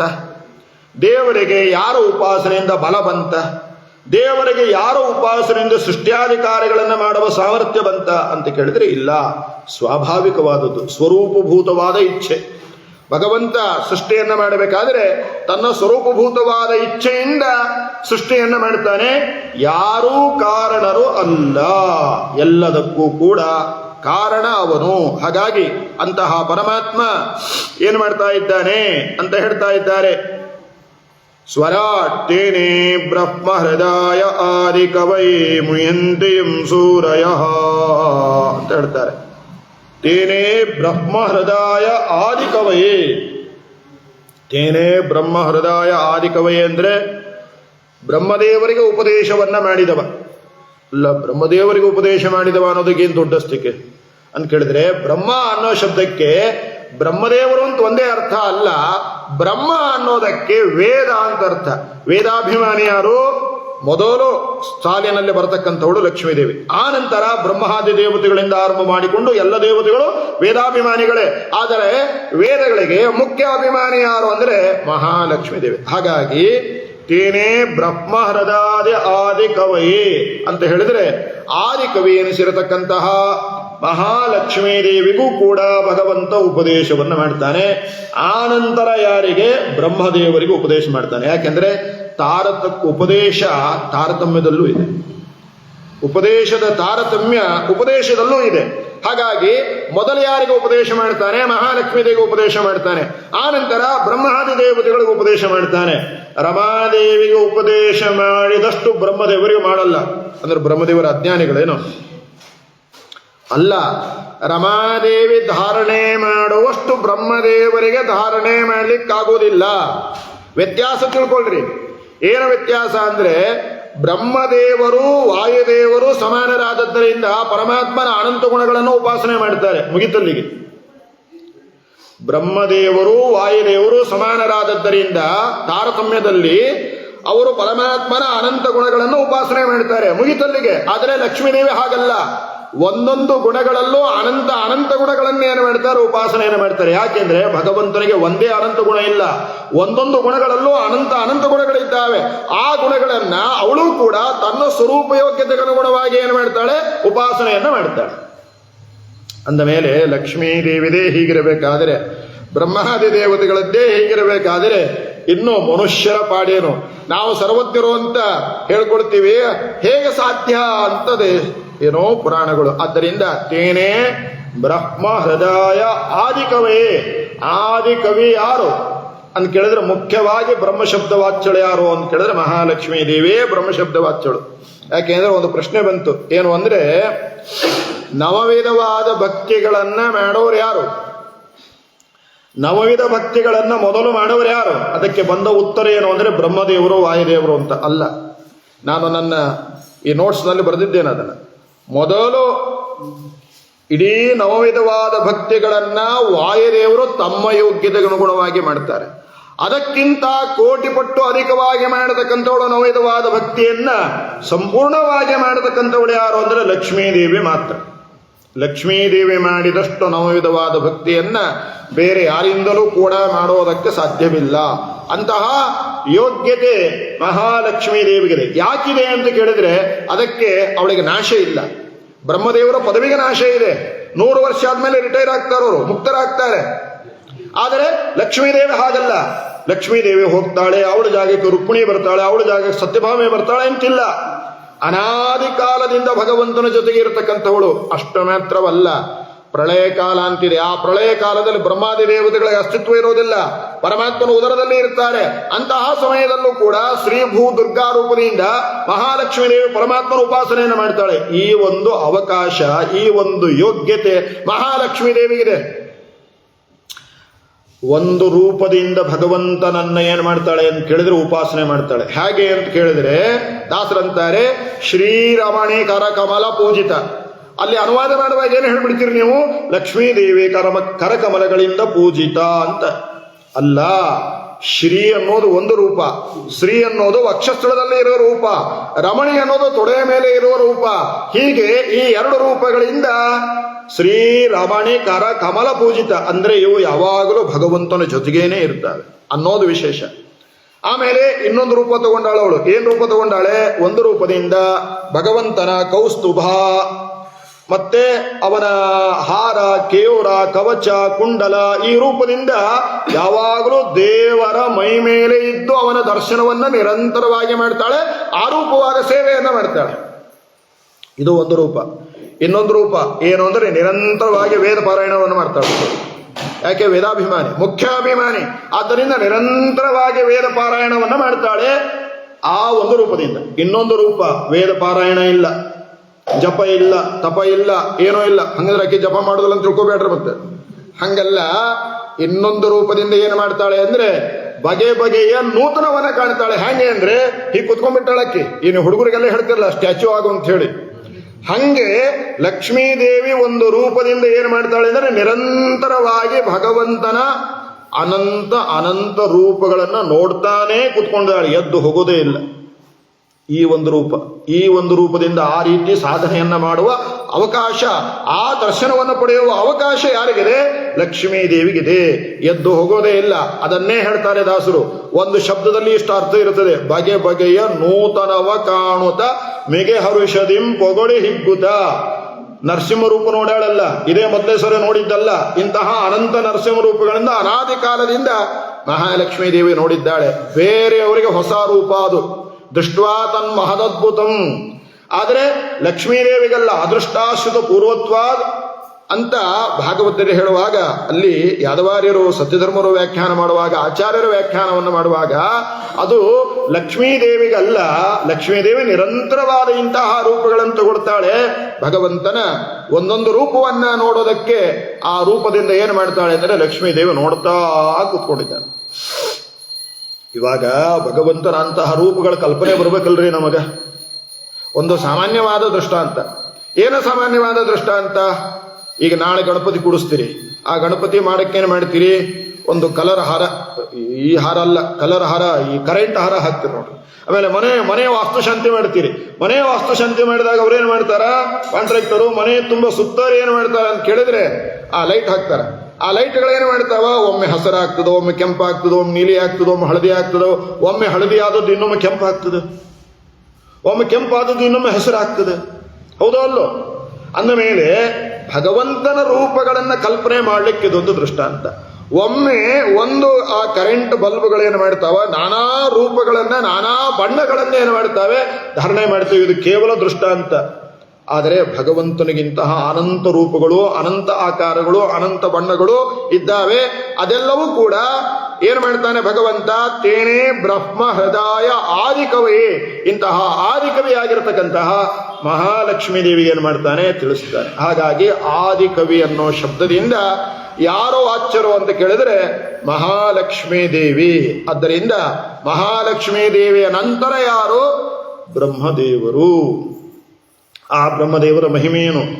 ನಿರುಪಮಾನಂದಾತ್ಮ ಸುಖ ನಿರ್ಜರ ಸಭಾ ಸಂಸೇವ್ಯ ರುಜುಗಣಧರಸೆ ಸತ್ವ ಪ್ರಚುರ ವಾಣಿ ಮುಖ ಸರೋಜೇನ ಗರುಡ ಶೇಷ ಶಶಾಂಕದಳ ಶೇಖರರ ಜನಕ ಜಗದ್ಗುರುವೆ ತೊಚ್ಚರಣಗಳಿಗಭಿವಂದಿಸುವೆ ಪಾಲಿಪುದು ಸನ್ಮತಿಯ.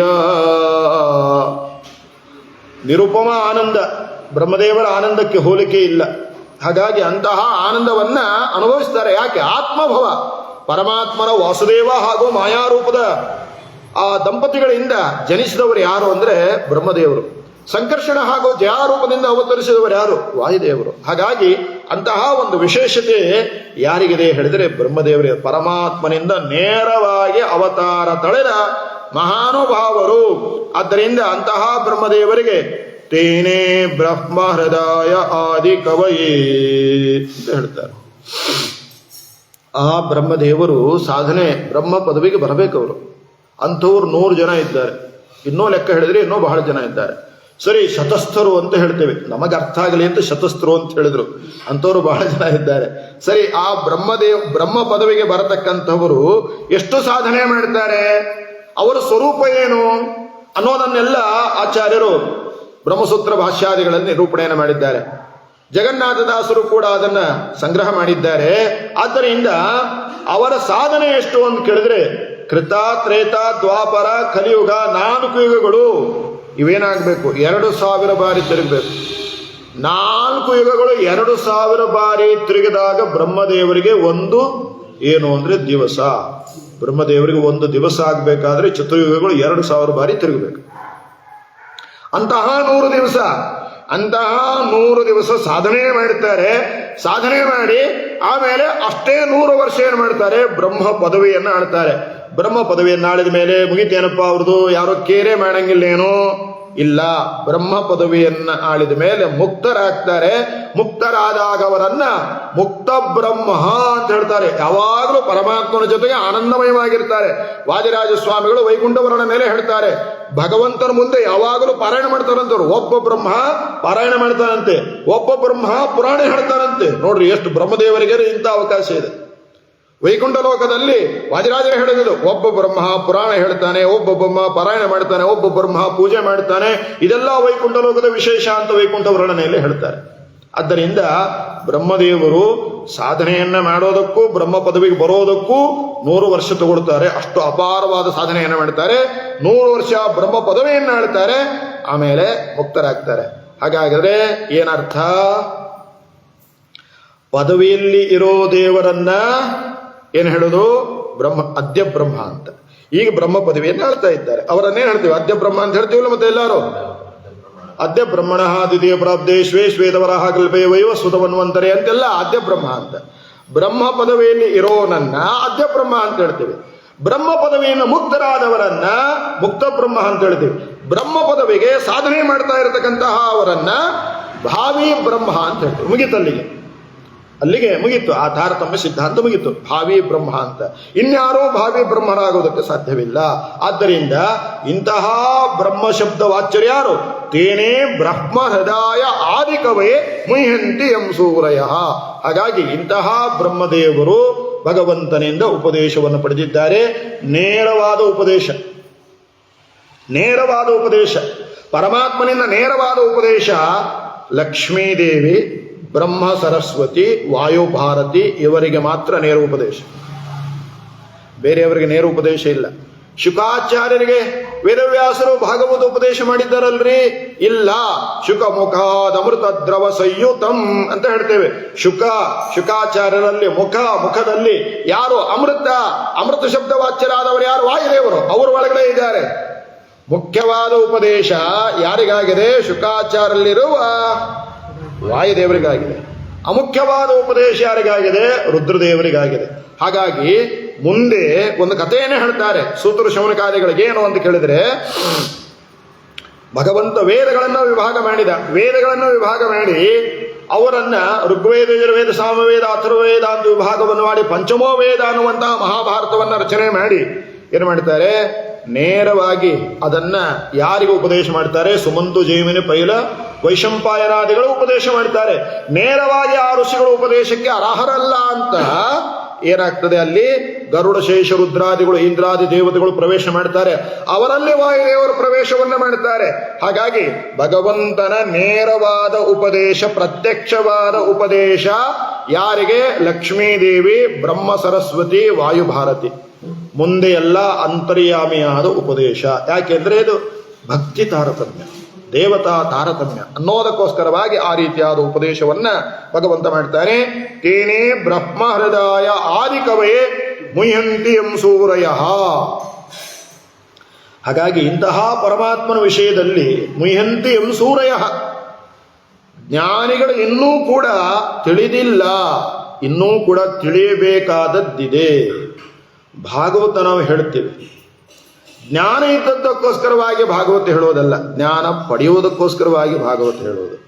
ಹಾಗೆ ಮುಹ್ಯಂತಿ ಎಂ ಸೂರಯ, ಪರಮಾತ್ಮನನ್ನ ಇನ್ನೂ ಕೂಡ ತಿಳಿಯೋದಕ್ಕೆ ಮೋಹನ ಪಡ್ತಾರೆ. ಯಾರು?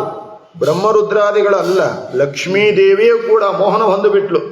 ಏನು ಮೋಹನ ಹೊಂದಿಬಿಟ್ಲು ಅಂತ ಕೇಳಿದ್ರೆ, ಶ್ರೀನಿವಾಸ ಕಲ್ಯಾಣದಲ್ಲಿ ಸೂರ್ಯ ಹೇಳಿದ ಮಾತಿಗೆ ಮರುಳಾಗಿ ಏನು ಮಾಡ್ತಾಳೆ, ಬ್ರಹ್ಮದೇವರ ಹೆಗಲ ಮೇಲೆ ರುದ್ರದೇವರ ಹೆಗಲ ಮೇಲೆ ಕೈ ಹಾಕೊಂಡು ಅಶಕ್ತೈವ ಸಮ್ಮುಖ, ಹಾಗೆ ಬಂದ್ಬಿಡ್ತಾಳೆ ಗಾಬರಿಯಿಂದ. ಆಮೇಲೆ ಎಲ್ಲ ವಿಷಯ ಗೊತ್ತಾದ ಮೇಲೆ ಅಂತಾಳೆ, ನಿನ್ನ ಮಾಯೆ ನನ್ನನ್ನು ಮೋಹನ ಮಾಡ್ತು. ಮಾಯಾವಿ ಪರಮಾನಂದ. ಮಾಯಾವಿ ಅನ್ನೋದಕ್ಕೇನು? ಮಾಯಾ ಮಾಟ ಮಾಡ್ತಾನೆ, ಮೋಸ ಮಾಡ್ತಾನೆ, ನಿಮ್ಮೆ ಹಣ್ಣು ಕೊಡ್ತಾನೆ, ತಾಯ್ತಾ ಕೊಡ್ತಾನೆ, ಬೂದಿ ಕೊಡ್ತಾನೆ ಅಂತ ಅರ್ಥ ಅಲ್ಲ. ಮಾಯಾವಿ ಅಂದ್ರೆ ಜ್ಞಾನ ಸ್ವರೂಪಿ ಅಂತ ಅರ್ಥ. ಜ್ಞಾನ ಸ್ವರೂಪ. ಒಂದೇ ಗೋವಿಂದ ಒಂದೇ ಗೋವಿಂದಮಾನಂದಂ ಜ್ಞಾನ ದೇಹಂ ಪತಿಂ ಶ್ರೇಯ ಅಂತ ಹೇಳ್ತಾರೆ ಪಂಡಿತಾಚಾರ್ಯ ಮಣಿಮಂಜರಿಯಲ್ಲಿ. ಹಾಗಾಗಿ ಜ್ಞಾನಾತ್ಮಕವಾದ ದೇಹವುಳ್ಳವ, ಆನಂದಾತ್ಮಕವಾದ ದೇಹವುಳ್ಳವ ಭಗವಂತ. ಆದ್ದರಿಂದ ಭಗವಂತ ಜ್ಞಾನ ಸ್ವರೂಪಿ ಆಗಿದ್ದಾನೆ, ಅವನೇ ಕರ್ಮಸ್ವರೂಪಿಯಾಗಿದ್ದಾನೆ. ಆದ್ದರಿಂದ ಭಗವಂತ ಏನಲ್ಲ, ಜಡ ಅಲ್ಲ, ಜೀವ ಅಲ್ಲ, ಅವನೇನಾಗಿದ್ದಾನೆ. ಇಂತಹ ತೇನೇ ಬ್ರಹ್ಮ ಹೃದಯ ಆದಿಕವೇ, ಆದಿಕವಿ ಹೆಸರಿರತಕ್ಕಂತಹ ಬ್ರಹ್ಮದೇವರಿಗೆ ಸೃಷ್ಟಿಕರ್ತನಾಗಿದ್ದಾನೆ. ಇಂತಹ ಅನಾದಿ ಅನಂತ ಬ್ರಹ್ಮರನ್ನ ಅವನು ಸೃಷ್ಟಿಯನ್ನು ಮಾಡಿ ಅವರಿಗೆ ಜ್ಞಾನಪ್ರದನಾಗಿದ್ದಾನೆ. ಆದ ಕಾರಣ ಭಗವಂತ ಇಂತಹ ವಿಶೇಷವಾದ ಸಾಮರ್ಥ್ಯ ಉಳ್ಳವ ಎಂಬುದಾಗಿ ಹೇಳ್ತಾ ಇದ್ದಾರೆ. ಹಾಗಾಗಿ ತೇನೇ ಬ್ರಹ್ಮ ಹೃದಯ ಆದಿಕವೇ ಮುಹ್ಯಂತಿ ಎಂ ಸೂರ್ಯ, ಲಕ್ಷ್ಮೀದೇವಿ ಕೂಡ ಅವನ ವಿಷಯದಲ್ಲಿ ಮೋಹನವನ್ನು ಹೊಂದ್ತಾಳೆ. ಅಂದ್ರೆ ಇನ್ನೂ ಪೂರ್ಣವಾಗಿ ತಿಳಿದಿಲ್ಲ ಪರಮಾತ್ಮನನ್ನ. ಲಕ್ಷ್ಮೀದೇವಿ ತಿಳಿದಾಳೆ ಏನೋ ಅಂತ ಕೇಳಿದ್ರೆ ತಿಳಿದಾಳೆ. ಎಷ್ಟು ತಿಳಿದಾಳೆ? ಎಷ್ಟು ತಿಳಿಬೇಕು ಅಷ್ಟು ತಿಳಿದಾಳೆ. ಇನ್ನೂ ಸಂಪೂರ್ಣವಾಗಿ ಪರಮಾತ್ಮನನ್ನ ಪೂರ್ಣವಾಗಿ ತಿಳಿದಿಲ್ಲ. ಯಾಕೆ? ಪ್ರಮಾಣ ಹೇಳ್ತಾರೆ, ಯಥೋ ವಾಚೋ ನಿವರ್ತಂತೆ ಅಪ್ರಾಪ್ಯ ಮನಸಾ ಸಹ ಎಂಬುದಾಗಿ. ಹಕ್ಕಿಗಳು ಆಕಾಶದಲ್ಲಿ ಹಾರ್ತವೆ, ಇಡೀ ಆಕಾಶವನ್ನು ಮುಟ್ಟೋದಿಲ್ಲ. ತಮಗೆ ಎಷ್ಟು ಹಾರೋದಕ್ಕೆ ಸಾಧ್ಯ ಅಷ್ಟನ್ನ ಮಾತ್ರ ಹಕ್ಕಿಗಳು ಹಾರ್ತವೆ. ಹಾಗೆ ವೇದಗಳು ಕೂಡ, ವೇದಾಭಿಮಾನಿಯಾದ ದೇವತೆಗಳು ಕೂಡ ಪರಮಾತ್ಮನನ್ನ ಸಂಪೂರ್ಣವಾಗಿ ಏನು ಮಾಡಲಿಕ್ಕಾಗುವುದಿಲ್ಲ, ತಿಳಿದುಕೊಳ್ಳಿಕ್ಕೆ ಆಗುವುದಿಲ್ಲ. ತಿಳಿದರೂ ಇನ್ನೂ ಉಳಿಯುವ ಮಹಿಮೆ ಭಗವಂತನಲ್ಲಿ ಇದೆ. ಅದನ್ನ ಮಧ್ವವಿಜಯದಲ್ಲಿ ನಾರಾಯಣ ಪಂಡಿತಾಚಾರ್ಯ ಹೇಳ್ತಾರೆ. ನರಮಾಪಿ ಪದಾಂಗುಲೀಲ ಸನ್ನಕದೋ ರಾಜದನಂತ ಸದ್ಗುಣಾನ್. ಪರಮಾತ್ಮನ ಇಡೀ ದೇಹ ಅಲ್ಲ, ಅವನ ಪಾದದಲ್ಲಿ ಇರತಕ್ಕಂತಹ ಗುಣಗಳನ್ನು ಎಣಿಸ್ಲಿಕ್ಕೆ ಶುರು ಮಾಡಿದ್ಲಂತೆ.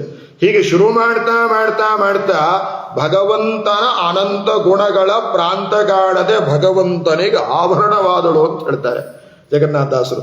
ಲಕ್ಷ್ಮೀದೇವಿಗೇನೇ ಭಗವಂತನ ಗುಣಗಳನ್ನು ಎಣಿಸ್ಲಿಕ್ಕೆ ಆಗಲ್ಲ, ಬ್ರಹ್ಮದೇವರಿಗೆ ಆಗಲ್ಲ. ಅಂದ ಮೇಲೆ ಸಾಮಾನ್ಯ ಮನುಷ್ಯರಿಗೆ ಹೇಗೆ ಆಗೋದಕ್ಕೆ ಸಾಧ್ಯವಿದೆ? ಆದ್ದರಿಂದ ತೇನೇ ಬ್ರಹ್ಮ ಹೃದಯ ಆದಿಕವಯೇ ಮುಹ್ಯಂತಿ ಎಂ ಸೂರಯ, ಪರಮಾತ್ಮನನ್ನ ತಿಳಿದುಕೊಳ್ಳುವ ವಿಷಯದಲ್ಲಿ ಜ್ಞಾನಿಗಳು ಕೂಡ ಏನಾಗ್ತಾರೆ? ಸೂರಯ, ಜ್ಞಾನಿಗಳು ಕೂಡ ಮೋಹನವನ್ನ ಹೊಂದ್ತಾ ಇದ್ದಾರೆ. ರುದ್ರಾದಿ ದೇವತೆಗಳು, ಇಂದ್ರಾದಿ ದೇವತೆಗಳು ತಮ್ಮ ತಮ್ಮ ಅವತಾರ ಕಾಲದಲ್ಲಿ ಏನ್ ಮಾಡಿದ್ದಾರೆ? ಪರಮಾತ್ಮ ವಿಷಯದಲ್ಲಿ ವ್ಯತ್ಯಾಸವಾಗಿ ನಡ್ಕೊಂಡಿದ್ದಾರೆ. ಧರ್ಮದ ಸಾಕಾರ ಮೂರ್ತಿ ಯಮಧರ್ಮ, ಧರ್ಮರಾಜ ಅಶ್ವತ್ಥಾಮೋ ಹತಃ ಹೇಳು ಅಂತ ಹೇಳಿದ್ರೆ ದೇವರ ಮಾತಿನಲ್ಲಿ ಸಂಶಯಪಟ್ಟ. ಹೀಗೆ ಎಲ್ಲ ದೇವತೆಗಳು ಕೂಡ ಏನಾಗಿದ್ದಾರೆ?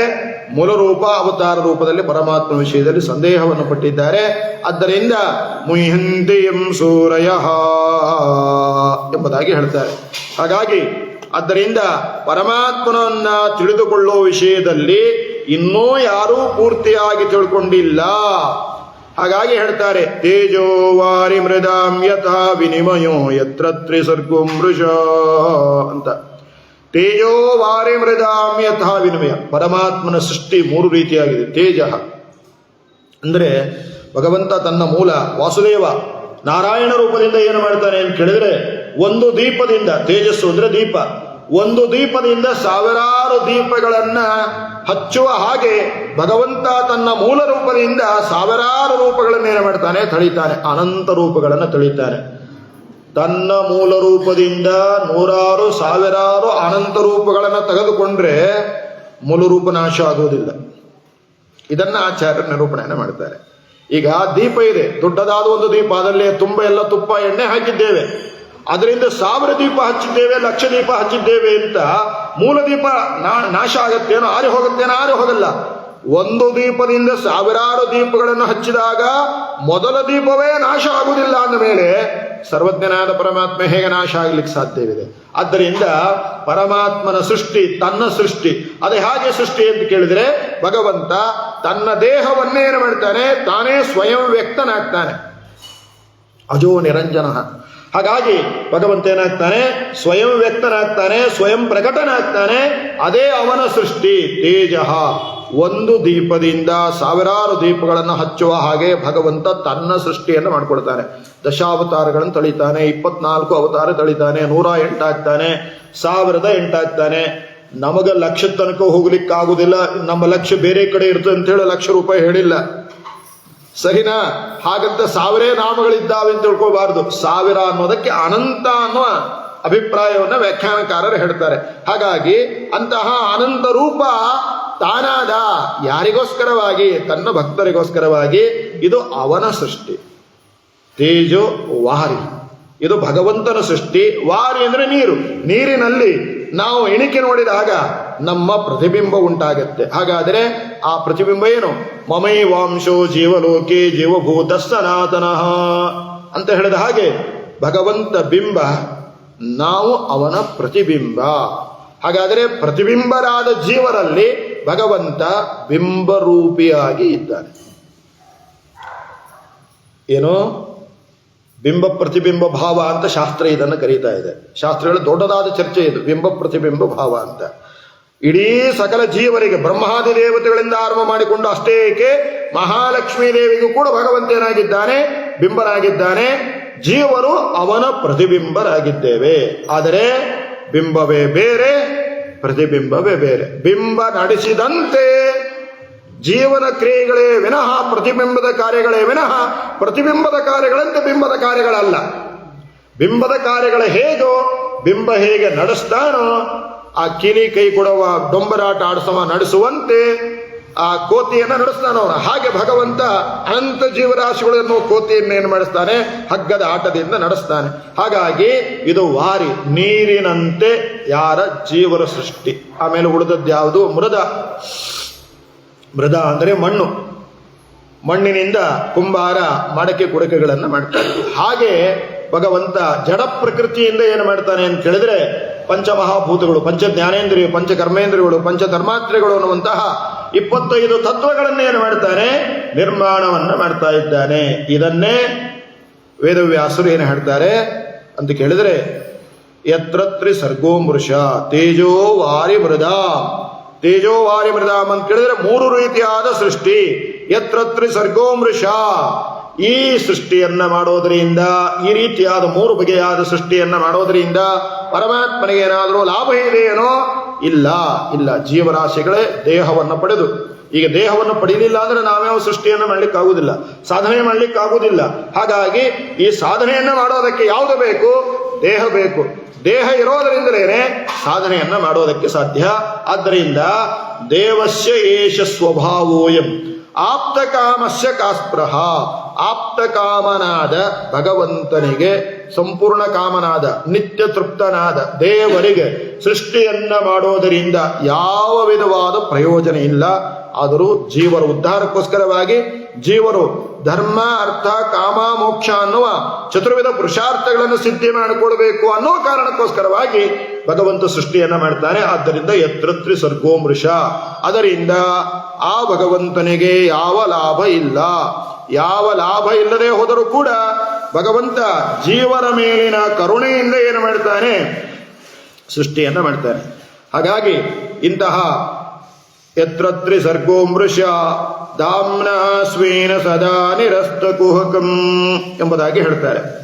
ಈ ಸೃಷ್ಟಿಯನ್ನ ಮಾಡಿದ್ದಾನಲ್ಲ, ಇದೆಲ್ಲ ಏನು ಅಂತ ಕೇಳಿದರೆ, ಧಾಮ್ನ ಸ್ವೇನ ಸದಾ ನಿರಸ್ತ ಕುಹಕಂ. ಸೃಷ್ಟಿಯನ್ನ ಮಾಡಿದ್ದರಲ್ಲಿ ಉಪಕಾರ ಇದೆಯೇ ವಿನಃ ದೋಷ ಇಲ್ಲ, ಕುಹಕ ಇಲ್ಲ, ಮೋಸ ಇಲ್ಲ. ಇಂದ್ರಜಾಲದಂತಹ ಸೃಷ್ಟಿ ಅಲ್ಲ, ಅಥವಾ ಮೋಹಕವಾದ ಸೃಷ್ಟಿ ಅಲ್ಲ. ಇದೆಲ್ಲವೂ ಕೂಡ ಸಾರ್ಥಕವಾದ ಸೃಷ್ಟಿ ಎಂಬುದಾಗಿ ಹೇಳ್ತಾ ಇಂತಹ ಸತ್ಯಂ ಪರಂ ಧೀಮಹಿ ಎಂಬುದಾಗಿ ಹೇಳ್ತಾರೆ. ಇಂತಹ ಸತ್ಯ ಶಬ್ದವಾಚ್ಯನಾದ ಪರ ಸರ್ವೋತ್ತಮನಾದ ಪರಮಾತ್ಮನನ್ನ ಧೀಮಹಿ ಧ್ಯಾನವನ್ನ ಮಾಡಬೇಕು ಅಂತ ಹೇಳ್ತಾರೆ. ಸತ್ಯಂ ಪರಂ ಧೀಮಹಿ ಅಂತ. ಸತ್ಯ ಅಂದ್ರೇನು? ಸತ್ಯಸ್ಯ ಶಬ್ದೋ ಸತ್ಯಸ್ಯ ಸತ್ಯ ಭಗವಾನ್ ಎಂಬುದಾಗಿ ಹೇಳ್ತಾರೆ. ಸತ್ಯಕ್ಕೆ ಸತ್ಯ ಸ್ವರೂಪ ಯಾರು ಅಂದ್ರೆ ಭಗವಂತ. ಅದನ್ನು ಶ್ರುತಿ ಏನು ಹೇಳ್ತಾ ಇದೆ ಅಂತ ಕೇಳಿದ್ರೆ ಸತ್ಯಂ ಜ್ಞಾನಂ ಅನಂತಂ ಬ್ರಹ್ಮ ಎಂಬುದಾಗಿ ಹೇಳ್ತಾರೆ. ಸತ್ಯಂ ಜ್ಞಾನಂ ಅನಂತಂ ಬ್ರಹ್ಮ, ಸತ್ಯವೂ ಅವನೇ, ಜ್ಞಾನವೂ ಅವನೇ, ಅನಂತನೂ ಅವನೇ. ಹಾಗಾಗಿ ಸತ್ಯಂ ಜ್ಞಾನಂ ಅನಂತಂ ಬ್ರಹ್ಮ. ಆದ ಕಾರಣ ವೇದವ್ಯಾಸರೇ ಹೇಳ್ತಾರೆ ಸತ್ಯಂ ಪರಂ ಧೀಮಹಿ. ಧೀಮಹಿ ಅಂತ ಯಾಕೆ ಬಂತು? ಅರ್ಥೋಯಂ ಬ್ರಹ್ಮಸೂತ್ರಾಣಂ ಭಾರತಾರ್ಥ ವಿನಿರ್ಣಯ. ಬ್ರಹ್ಮಸೂತ್ರಗಳ ಗಾಯತ್ರಿ ಮಂತ್ರದ ಅರ್ಥವನ್ನ ಇದು ನಿರೂಪಣೆ ಮಾಡ್ತಾ ಇದೆ. ಆದ್ದರಿಂದ ಸತ್ಯ ಅಂತ ಇದು ಒಂದರ್ಥ. ಸತ್ಯಂ ಜ್ಞಾನಂ ಅನಂತಂ ಬ್ರಹ್ಮ, ಸತ್ಯಂ ಪರಂ ಧೀಮಹಿ. ಇಂತಹ ಸತ್ಯ ಸ್ವರೂಪನಾದ ಇಷ್ಟರ ತನಕ ಹೇಳಿದ ಪರಮಾತ್ಮನ ಮಹಿಮೆಯನ್ನ ತಿಳಿದುಕೊಳ್ಳಿ ಅಂತ. ಹಾಗಾದರೆ ಸತ್ಯ ಅನ್ನುವ ಒಂದೇ ಶಬ್ದದಿಂದಲೇನೆ ಅವನು ಅಷ್ಟಕಾರಣ ಅನ್ನೋದನ್ನು ಹೇಳ್ತಾರೆ. ಹಾಗೆ ಅಂದ್ರೆ ಸತ್ಯಂ ಸತ್ ಸದ್ಭಾವಂ ಜನ್ಮ ಯಾಪತೀತಿ ಸೃಷ್ಟಿಕರ್ತ. ಸತ್ಯ ಅನ್ನೋದಕ್ಕೆ ಸೃಷ್ಟಿಕರ್ತ ಅಂತ ಅರ್ಥ. ಸತ್ಯ ಅಂದ್ರೆ ಸತ್ತ ಇರುವಿಕೆ, ಅಂದ್ರೆ ಯಾವುದನ್ನ ಪಾಲನೆಯನ್ನ ಮಾಡ್ತಾನೆ ಅಂತ ಅರ್ಥ. ಸತ್ಯಂ ವಿಶರಣಂ ನಾಶಂ ಸಾಧಂ ಅಂದ್ರೆ ಸಂಹಾರಕರ್ತ ಅಂತ ಅರ್ಥ ಸತ್ಯ ಅನ್ನೋ ಶಬ್ದಕ್ಕೆ. ಸತ್ಯಂ ಯಥೇ ದ್ಯಾಪಯತೀತಿ ಅಂದ್ರೆ ಅದನ್ನ ಸೃಷ್ಟಿ ಸ್ಥಿತಿ ಮಾಡಿದ್ದನ್ನ ಏನು ಮಾಡ್ತಾನೆ? ನಿಯಮನವನ್ನು ಮಾಡ್ತಾನೆ, ಜ್ಞಾನವನ್ನು ಕೊಡ್ತಾನೆ. ಆದ್ದರಿಂದ ದ್ಯಾಪಯತಿ. ಸತ್ಯಂ ಅನ್ನೋದಕ್ಕೆ ಸತ್ ಜ್ಞಾನ ಅಂತ ಅರ್ಥ. ಜ್ಞಾನವನ್ನು ಕೊಡ್ತಾನೆ. ಅವನು ಜ್ಞಾನ ಕೊಟ್ಟಿಲ್ಲ ಅಂದ್ರೆ ನಾವೇನು ಸಾಧನೆ ಮಾಡ್ಲಿಕ್ಕಾಗುವುದಿಲ್ಲ. ಸತ್ಯ ಅನ್ನೋ ಶಬ್ದಕ್ಕೆ ಜ್ಞಾನ ಅಂತಿದ್ದ ಹಾಗೆ ಸತ್ಯಂ ಸತ್ ಸಾಧಂ ನಾಶಂ ಸಂಸಾರಸ್ಯ ಮೂಲಂ ಅಜ್ಞಾನಂ ಯಾಪಯತಿ. ನೋಡಿ, ಸಂಸಾರಕ್ಕೆ ಮೂಲವಾಗಿರತಕ್ಕಂತಹ ಅಜ್ಞಾನವನ್ನು ಕೊಡ್ತಾನೆ, ಜ್ಞಾನವನ್ನೂ ಕೊಡ್ತಾನೆ, ಅಜ್ಞಾನವನ್ನು ಕೊಡ್ತಾನೆ. ಜ್ಞಾನ ಯಾವಾಗ ಕೊಡಬೇಕು, ಅಜ್ಞಾನ ಯಾವಾಗ ಕೊಡಬೇಕು ಅದು ಅವನಿಗೆ ಗೊತ್ತು. ಹಾಗಾಗಿ ಜ್ಞಾನಪ್ರದನೂ ಹೌದು, ಭಯಕೃತ ಭಯನಾಶನ ಇದ್ದ ಹಾಗೆ ಜ್ಞಾನವನ್ನೂ ಕೊಡ್ತಾನೆ, ಅಜ್ಞಾನವನ್ನು ಕೊಡ್ತಾನೆ. ನಮಗೆ ತಮೋಗುಣ ಹೆಚ್ಚಾದಾಗ ಅಜ್ಞಾನವನ್ನು ಕೊಡ್ತಾನೆ, ಸತ್ವಗುಣ ಹೆಚ್ಚಾದಾಗ ಜ್ಞಾನವನ್ನು ಕೊಟ್ಟು ಮೋಕ್ಷಕ್ಕೆ ಬೇಕಾದ ಸಾಧನೆಯನ್ನು ನಡೆಸ್ತಾನೆ. ಹಾಗಾಗಿ ಸತ್ ಗತಿಂ ಜ್ಞಾನಂ ಯಾಪೇತಿ ನೇಮತೀತಿ ಜ್ಞಾನದಾತ. ಆದ್ದರಿಂದ ಜ್ಞಾನದಾತನೂ ಹೌದು, ಅಜ್ಞಾನದಾತನೂ ಹೌದು. ಸತ್ಯಂ ಸತ್ ಸತ್ಯಂ ಸಂಸಾರ ಬಂಧಂ ಯಾಪಯತೀತಿ ಸತ್ಯಂ. ಸಂಸಾರ ಬಂಧವನವನ್ನ ನಾಶ ಮಾಡಿ ಕೊನೆಗೇನು ಮಾಡ್ತಾನೆ? ಸತ್ಯಂ ಸತ್ತು ಮೋಕ್ಷಂ ಯಾಪಯತೀತಿ, ಮೋಕ್ಷವನ್ನು ಕೊಡ್ತಾನೆ. ಆದ್ದರಿಂದ ಸತ್ಯ ಶಬ್ದ ವಾಚ್ಯ. ಆದ್ದರಿಂದ ಏನು ಹೇಳಿದಂಗಾಯಿತು? ಜನ್ಮಾದ್ಯಶ್ಯಯತೋನ್ವಯಾದ್ ಇತರತಶ್ಚಾರ್ಥೇಷು ವಿಜ್ಞಸ್ವರಾಟ್ ತೇನೇ ಬ್ರಹ್ಮ ಹೃದಯ ಆದಿಕವೇ ಮುಹ್ಯಂತಿ ಯಂ ಸೂರಯಃ ತೇಜೋ ವಾರಿಮೃದಾಂ ಯಥಾ ವಿನಿಮಯೋ ಯತ್ರ ತ್ರಿಸರ್ಗೋ ಮೃಷ ಧಾಮ್ನಾ ಸ್ವೇನ ಸದಾ ನಿರಸ್ತ ಕುಹಕಂ ಸತ್ಯಂ ಪರಂ ಧೀಮಹಿ ಎಂಬುದಾಗಿ ಇದಿಷ್ಟು ವಿಸ್ತಾರವಾದ ಅರ್ಥ ಅಲ್ಲ, ಬಹಳ ಸಂಕ್ಷೇಪವಾದ ಅರ್ಥ. ಬಹಳ ಸಂಕ್ಷೇಪವಾದ ಮಂಗಳಾಚರಣೆ ಶ್ಲೋಕದ ಅಭಿಪ್ರಾಯ. ಉಳಿದ ಅಭಿಪ್ರಾಯವನ್ನ ಮತ್ತೆ ನಾಳೆ ತಿಳಿಯೋಣ. ಶ್ರೀ ಹರೇ ನಮಃ, ಶ್ರೀ ಕೃಷ್ಣಾಯ ನಮಃ. ಸರಿಯಾಗಿ 8:30 10